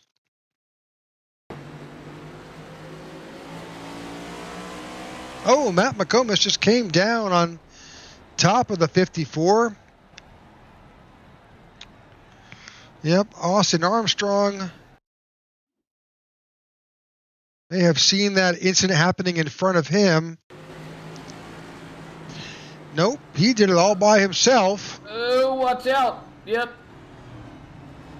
Man, these guys are having a hard time tonight at North Wilkesboro. And all I gotta say one quick thing. Michael Carpenter, I was correct. That's all I'm gonna say. Ricky Norton. With 35 laps to go, we are at caution number 16. And Rick, you know, I'm kind of running out of track facts, but you know, we'll see what I can find. Actually, I just found one. Here we go. So the first race was held on May 18th, in 1947, and I said before that a crowd of 3,000 people was expected, but actually more than 10,000 people showed up to the first race here at North Wilkesboro. Yeah, I would not be surprised. You know, I live in the Carolinas. I've been to North Wilkesboro, to Mooresville, and that part of the area many times, and it's where I live. So I'm not surprised to see that. There's just not a lot that happens up in the mountains. We used to call it going up to the mountain. We met with our customers and clients up there in North Wilkesboro. So it's just, you know, if they announce a race like this, they're going to get a great crowd. And similarly, when they did the revitalization race that Dale Jr. had put together, that place was packed. I think they had over 10,000 people at that event that came to watch those modifieds run there. So, you know, it's just a fun track. So it is, and I'm really excited to see it back on the schedule, and excited to see how this track will change and how it will look once May comes around. I hope they keep, I know my mic cut out right there. I hope they keep some of the old historic elements of the track while also improving the safety of the track, Rick. So yeah, it'll be a great race to watch. Yeah, I can tell you for a fact that they're doing everything they can to keep those murals and a lot of the historical aspects of this track in place while modernizing it for safety. But pace car has dropped off. We're about to go back to green. Here we go. Hopefully this is our last restart, but you know, who knows? There's a lot of guys charging to the front here. Ian Ogden just dropped off the track. He's gone. He's gone. So with anything, folks, quick recap. This is a simulation. We're all connected. All these drivers are connected via the internet. Sometimes with weather or something may happen, they may get disconnected. And unfortunately, like you just saw, that car disappeared. Wait, he's back. He is back. So I'm surprised. You know, typically when you go down that long, typically you're actually put to the back of the field. So I'm surprised he's able to actually keep his position up there, but looks like his connection issues are solved. All right, so we're watching Ian Ogden pace this field with 29, 28 laps to go. You got Christopher Howe, Ryan Pittman right there, Joey Doucette. Luke Bullard in the 3 is still up there in the 5th position. Paul Valentine right behind. Sean Shootman has made his way up to the top 10. Hermas Castro is there in 8th. Mark Feeney is now showing us where he is in 8th position. And you've got Austin Armstrong, after that little spin, is now showing in 10th. And we have a caution out on the track for the 17th time tonight. Unfortunately, I think that was Alonzo King. I think Alonzo is doing his best to do everything he can to try and get back up to the front of the field. And turn 4, but it's been a lot of drivers tonight.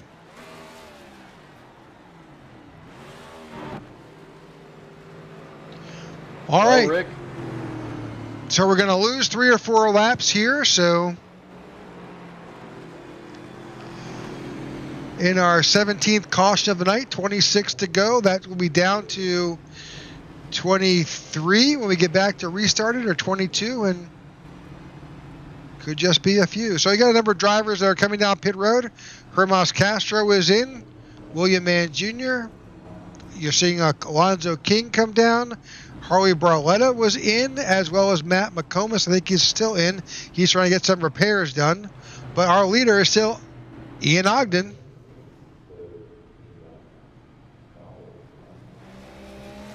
Well, Rick, you know, I thought I was through with the track facts, but I'm not. Well, did you know that when North Wilkesboro will be completely revitalized and finished, they will have around $14 million poured into the track to improve the track. So you're looking at a $14 million investment to improving North Wilkesboro when it comes down to it at the end of their revitalization. So they're wanting this to be a long-term move. And Rick, I'm gonna ask you this: with it coming back on the schedule, holding an all-star race.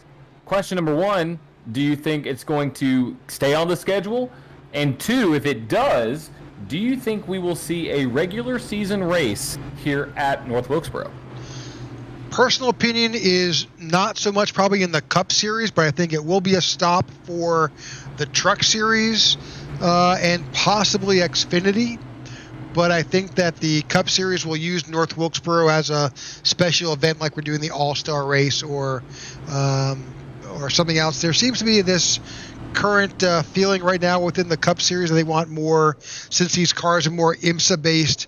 They're adding more road courses in, and they're really struggling with their short track package right now in these cars today. So I would love to see it. I'd love to see it, but I'm afraid this track is so much better suited for trucks and Xfinity. But I firmly believe that North Wilkesboro deserves to be a part of the NASCAR family of active tracks that gets some dates each year.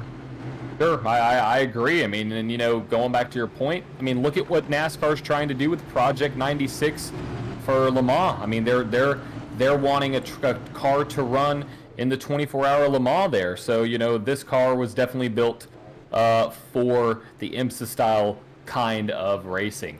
Pace car drops down. Ian Ogden is to the point with 22 laps to go, now 21 to go. But on the outside, Christopher Howell makes a run. Ian Ogden drives in deep with Ryan Pittman going now down below the 88 of Christopher Howell. We are approaching the last 10% of this race, so you do not want to miss a single thing. This will go by fairly quickly, folks. 20 if we stay green. If we stay green, that's Sorry. No, you're right. You're correct. You're correct. At this point, we may see that Ross Chastain move as the 08 is going. Didn't really get it done there. 19 laps to go. And we call on the inside. That's Luke Bullard. He is saving it. He has up the bottom wall. And he was able to keep it off the wall, but we're going to go 3 wide. Oh, it's not going to be. Nearly 4 wide there. Each other. That's the Mark Feeney's in the middle.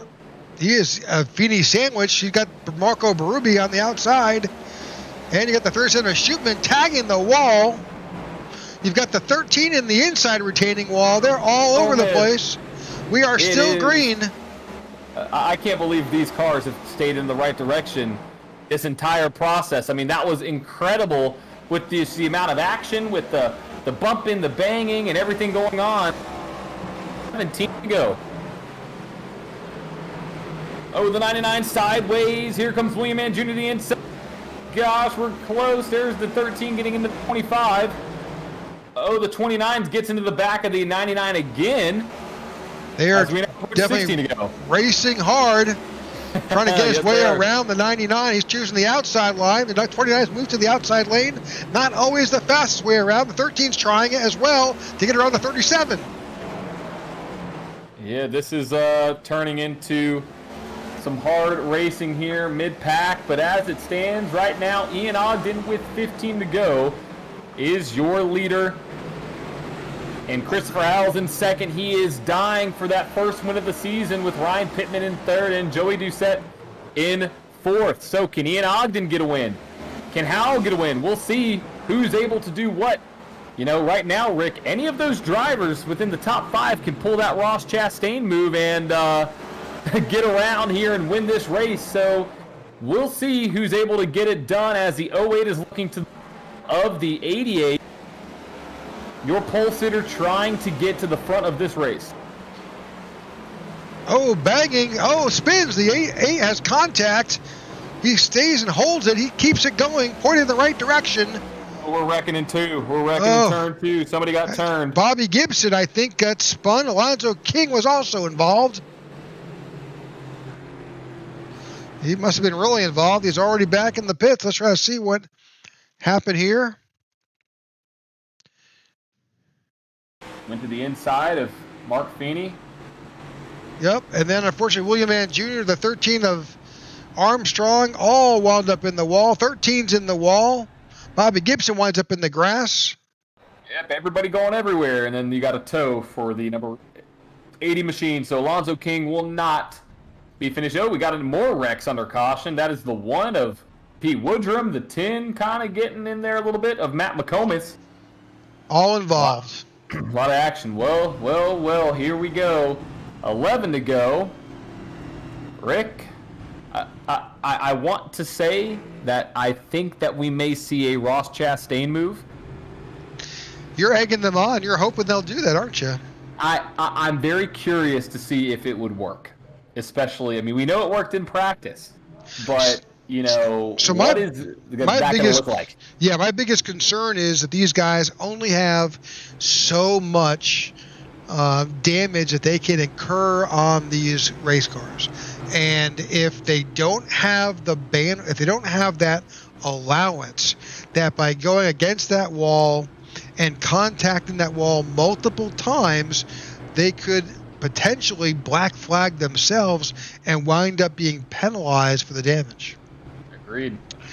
But, you know, and damage has not been, you know, nobody has been immune to it. Most of these guys have had to use their quick repair. They've had to get, they've been in scraps. You can see the damage that exists on that 21 car. He's got some nose damage. He's got some side damage. You'll see scrapes all over these cars. Oh, the 88 looks pretty clean, but we know that's a repair job. He was involved in an earlier incident.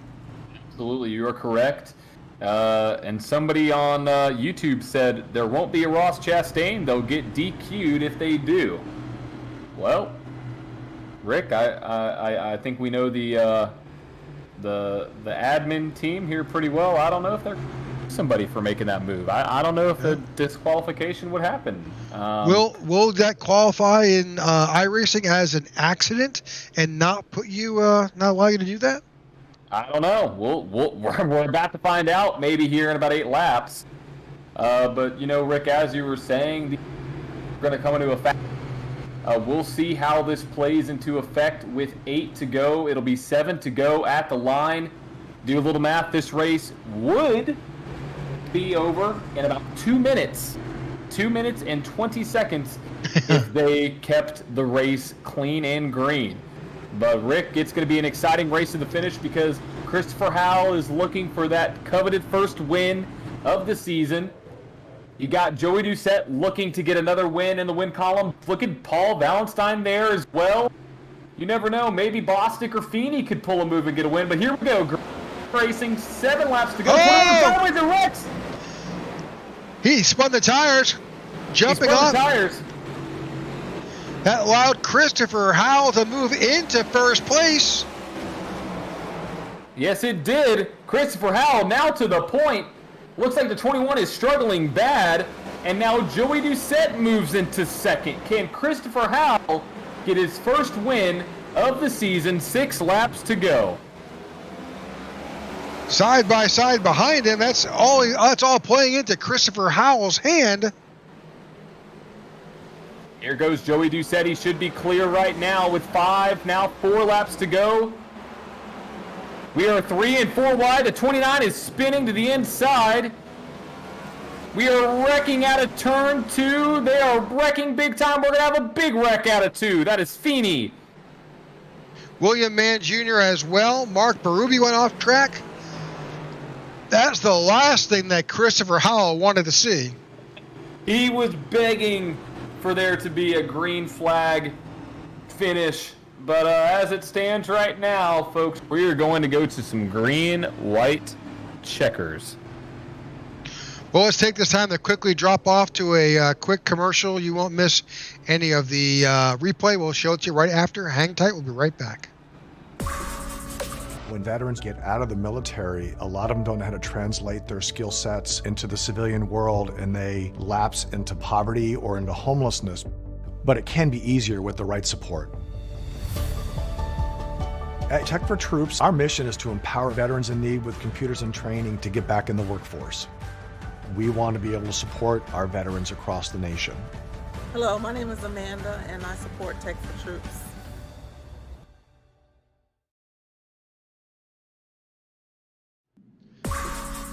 All right, we are back. Let's try to go back to that incident really quickly and see what we can see there.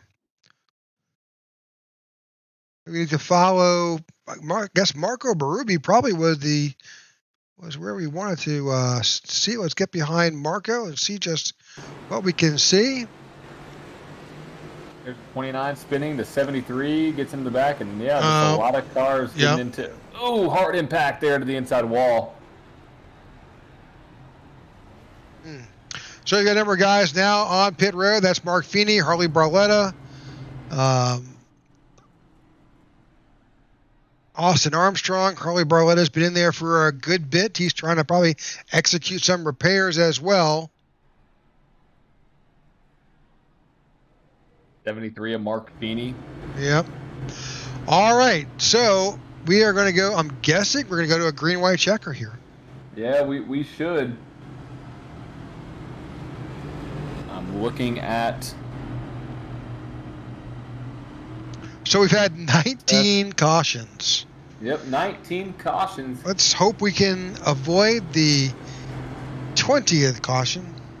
Yeah, we will see. We will see what we're able to do here. And, one car that I'm going to be very interested in seeing how they run, that 25 car back in 7th. We know he's been able to kind of make his way back up, learn some moves. Will he be the one to potentially get a win? Will it be Valentine trying to get his first win? Will it be Doucette repeating, or will it be a first-time win of Bullard? Or Howell? Who knows what's going to happen, but it'll be a wild race to the end. Don't miss a thing. You are about to get a green-white checkered here for tonight's Tech4Troops Wilkesboro 200. Here they go, Rick, coming out of turn. I think this is going to get wild. I am. I'm watching just like you are. I'm thinking the exact same thing. Here we go. Christopher Howell takes off. He's got a great jump on the field. The 89 of Paul Ballenstein is right behind him. You've got on the outside. You've got Joey Doucette. Oh, contact! Joey Doucette and Paul Ballenstein. Big wreck. Well, actually, not since it's a big wreck. It's actually a very small wreck with one car in completely reverse going down the turn 3 and 4. Not what you wanted to see, but that's what happened. 25 gets a great view, unfortunately, of this wreck, but Valentine looked like he got squeezed. Or my bad, Doucette got squeezed. Little contact with Ty Bostic, and then Paul Ballenstein has a great view of the nose of Castro. You know what? He's channeling his inner Ricky Bobby or inner Lightning McQueen, whoever you decide to choose. Both those cars definitely went backwards there. But, kind of a very smart move by Paul, because if not, that 25 was going to go right into his nose.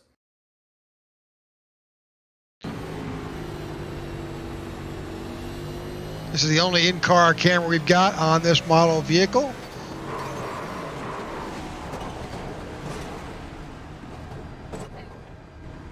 That's pretty smart. Yeah. He did what he could to try to avoid any additional damage, but unfortunately, I think with the amount of damage he did get on that, he is going to be in the potentially in the pits for a bit. Maybe not. Hermas Castro is involved. He's been in there a long time. He has got in there over a minute on pit road. He may have too much damage to continue. I'm kind of thinking the same thing. I'm looking at some of these cars right now, and he's definitely not going to be able to finish this race under green flag or under lap conditions. We are going to be having our second green-white checkered of the evening out of 3. So we only get 3 shots at this. This will be our second try. And Hermas Castro looks like he'll be out of contention for tonight's race. Yeah, that last round of damaged race cars has certainly impacted a good bit of the field. We've only got 13 cars on the lead lap.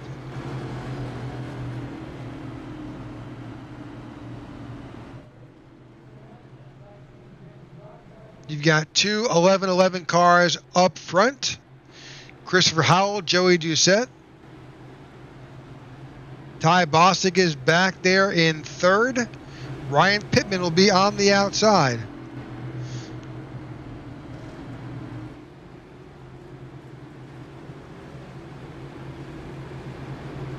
All right, we've got another chance at a green-white checker.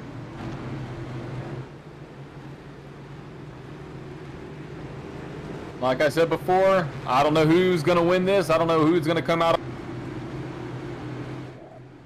Whoever comes out on top tonight is definitely deserving of this win. We'll see what happens now. Pace car is about to make its way down pit road. We're off. Green flag racing again in North Wilkesboro. Great jump by Chris Howell. Yep, that outside line was a little slow. I'm not sure if that was planned or not, but certainly it's given Christopher Howell a great run. We are about to catch the white flag here momentarily as we come out of 4. Final lap. Oh, we're wrecking in the front stretch. Doesn't matter. That's Bobby Gibson who has wrecked on the front stretch. But we see a move. Turn 4, Christopher Howell, final lap. And Christopher Howell is going to get his first win of the season with Joey Doucette in second and Ty Bostic in third. Great finish for Ty Bostic.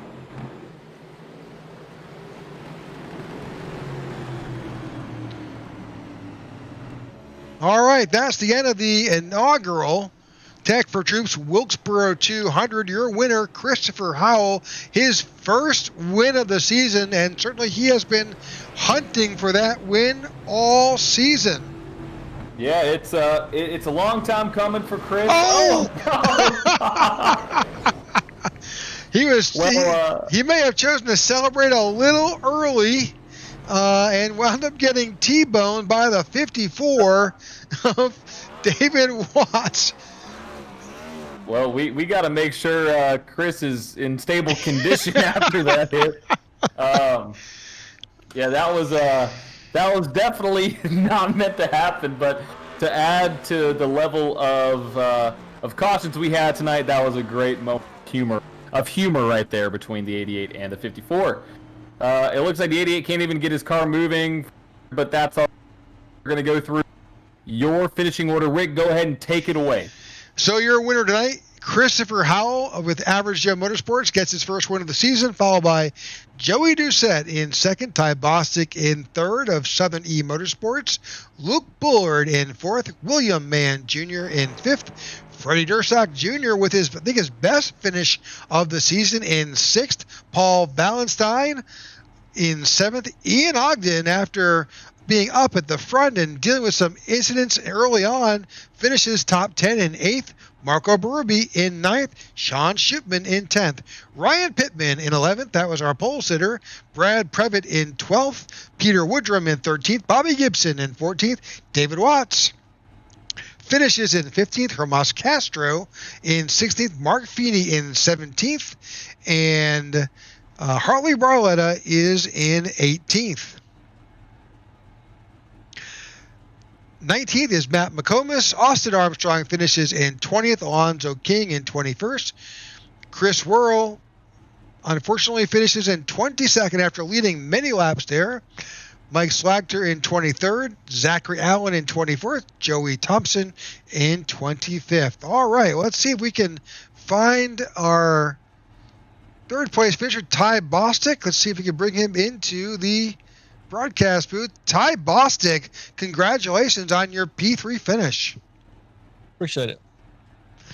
A wild night here at North Wilkesboro, not unexpected, although I'm not sure we expected 20 caution flags.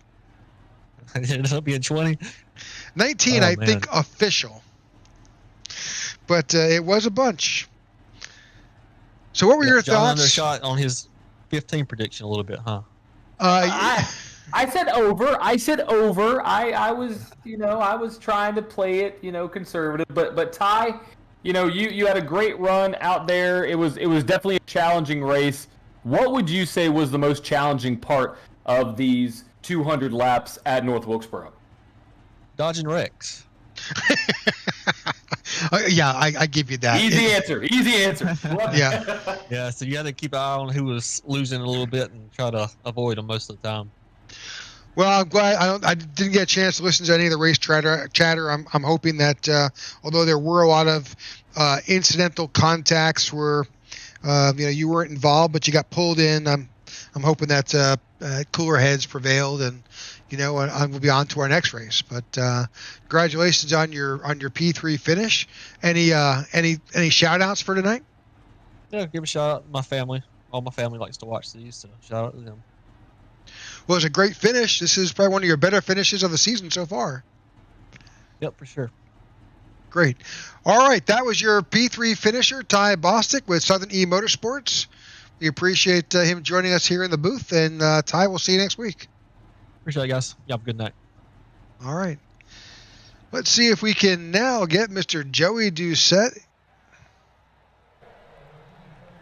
Joey, welcome to the broadcast booth. How you doing, fellas? Good. We were running out of track facts to entertain our audience in between those 19 cautions. Hey, at least you filled the air, right? So, Yeah, Yeah, we're exactly.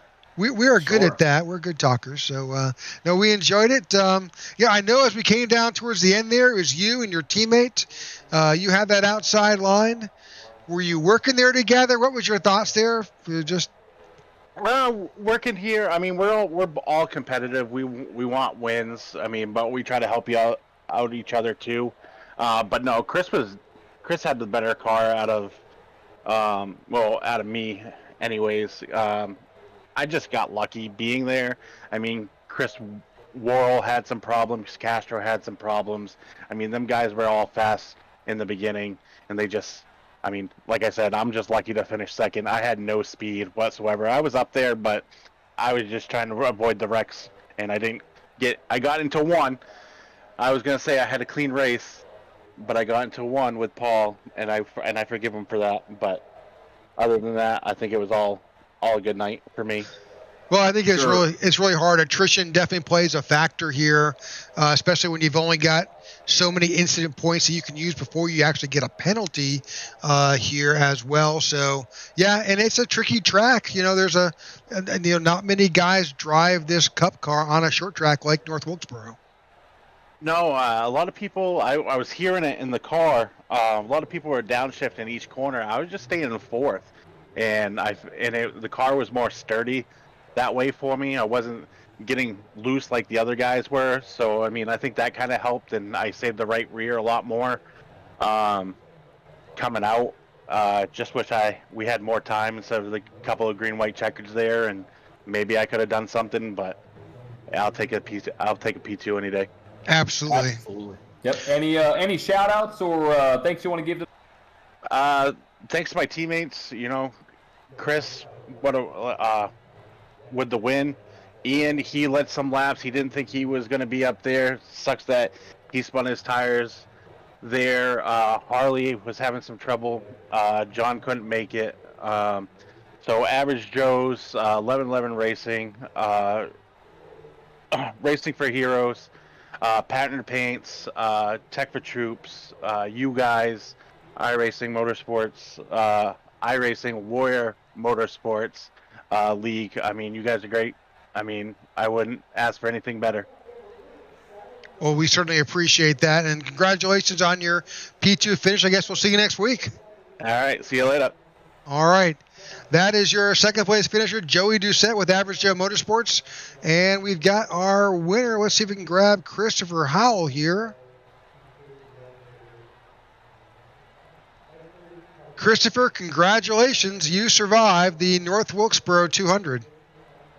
Yes, I am the survivor.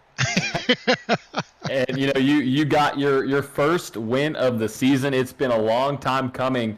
Run us through this wild race here in North Wilkesboro. What was your thoughts early on? You got involved with some other drivers. You ended up finishing P1. What kind of go through your race?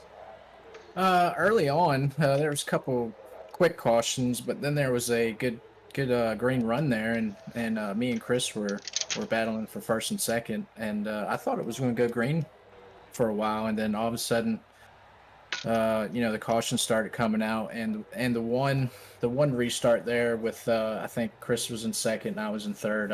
I'm not sure what happened there, if he came across my nose or if I sent it in there, but we got caught. We caught each other there and basically took both of us to the back, and then I was just trying to battle back to the front.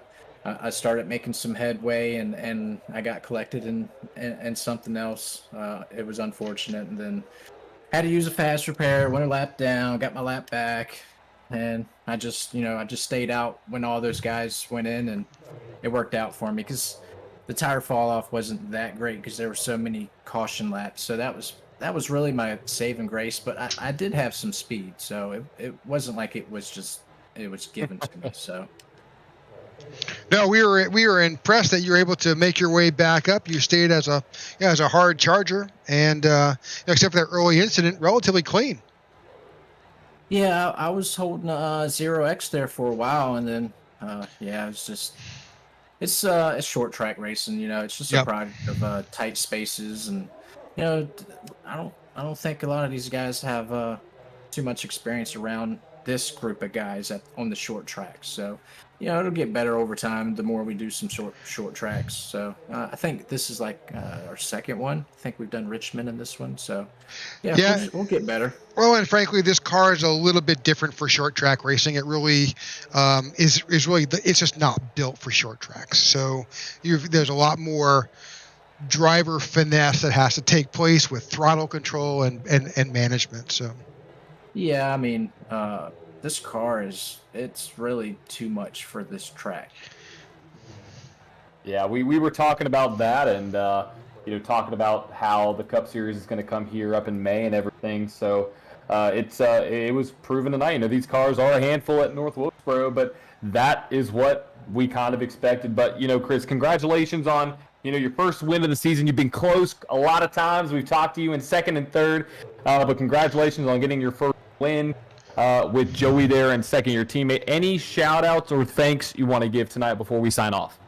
Well, of course, I want to thank our sponsors, 1111, Veteran Project, Racing for Heroes, the sponsors for the car. And then, of course, we got our league sponsors, Tech4Troops and U-Haul. And I'm sure I might be forgetting some other people. I think Elite Performance is one of our other sponsors for another league. And I want to thank my teammates Joey and Harley and Ian. Ian, man, he had a hell of a race there, man. He had a chance to get the win there. It was tough. I was trying to catch him, and he was tough to catch. Third place was putting a lot of pressure on me, but I want to thank my teammates, Harley, Ian, Joey. Might be forgetting some other ones in there. Man is like one of our William Mann Jr. is like one of our unofficial teammates. John was in the chat with us tonight. Unfortunately, he couldn't race with us, but he was helping us out with what was going on the track. And man, it just feels good to finally get a win. It's like you guys said, it's been a long time since I got a win. It was last season. And if y'all go back to last season, I think the 2 wins that I had was on short tracks. So there you go. All right, well, that's your winner. Congratulations to Christopher Howell and winning here at North Wilkesboro in the Wilkesboro 200, and we thank you and congratulate you on your victory. I appreciate it, guys. Y'all have a good night. You too. All right, that's our Tech4Troops Wilkesboro 200. I know Elliot Swope has joined us. He's our league manager and commissioner. So, Elliot, heck of a race tonight. A lot of cautions. Yeah, I like the name commissioner. Yeah, a lot of cautions. We all kind of thought there might be more cautions than normal. So that wasn't a real big surprise. Congratulations to Chris for getting his first win this season. A couple other things to go over. The Hard Charger Award goes to Freddie Durstock. The 1111 Vets Project Cleanest Driver Award goes to Ryan Pittman. So in all those cautions, Mr. Pittman only accumulated 2 incident points. Oh, wow. That's so amazing. The Cleanest Driver Award. And then, of course, this was a Dash for Cash race. And I didn't get to hear the beginning of the broadcast, but the guys driving for that were Mike Slagter, David Watts, Bobby Gibson, and Paul Valenstein. And Paul Valenstein finished the highest, so he receives the Dash for Cash award. So next week we're going to Watkins Glen. It'll be a little different race. There won't be any full course cautions. It'll all be local cautions. So we'll see how many road race drivers we have. That should be interesting. All right, folks. John, any parting words? I'd just like to thank everybody for tuning in tonight and for watching the Tech4Troops Wilkesboro 200. And also want to give a big shout out to all of our sponsors out there, Tech4Troops, 1111 Bedford Project, U-Haul, and EPI. And if you liked what you saw tonight, if you want to see more of this racing, especially next week, where there's only going to be local caution, so there won't be 20 of them, however many we had. There's going to be locals. Tune in next Wednesday, as Elliot said, heading to Watkins Glen. Always a fun track. Same time, same broadcast network, same broadcasters from Rick and John, myself, and all of the other Tech4Troops Cup Series admin and team. We want to thank you for tuning in and have a great night. Good night, folks.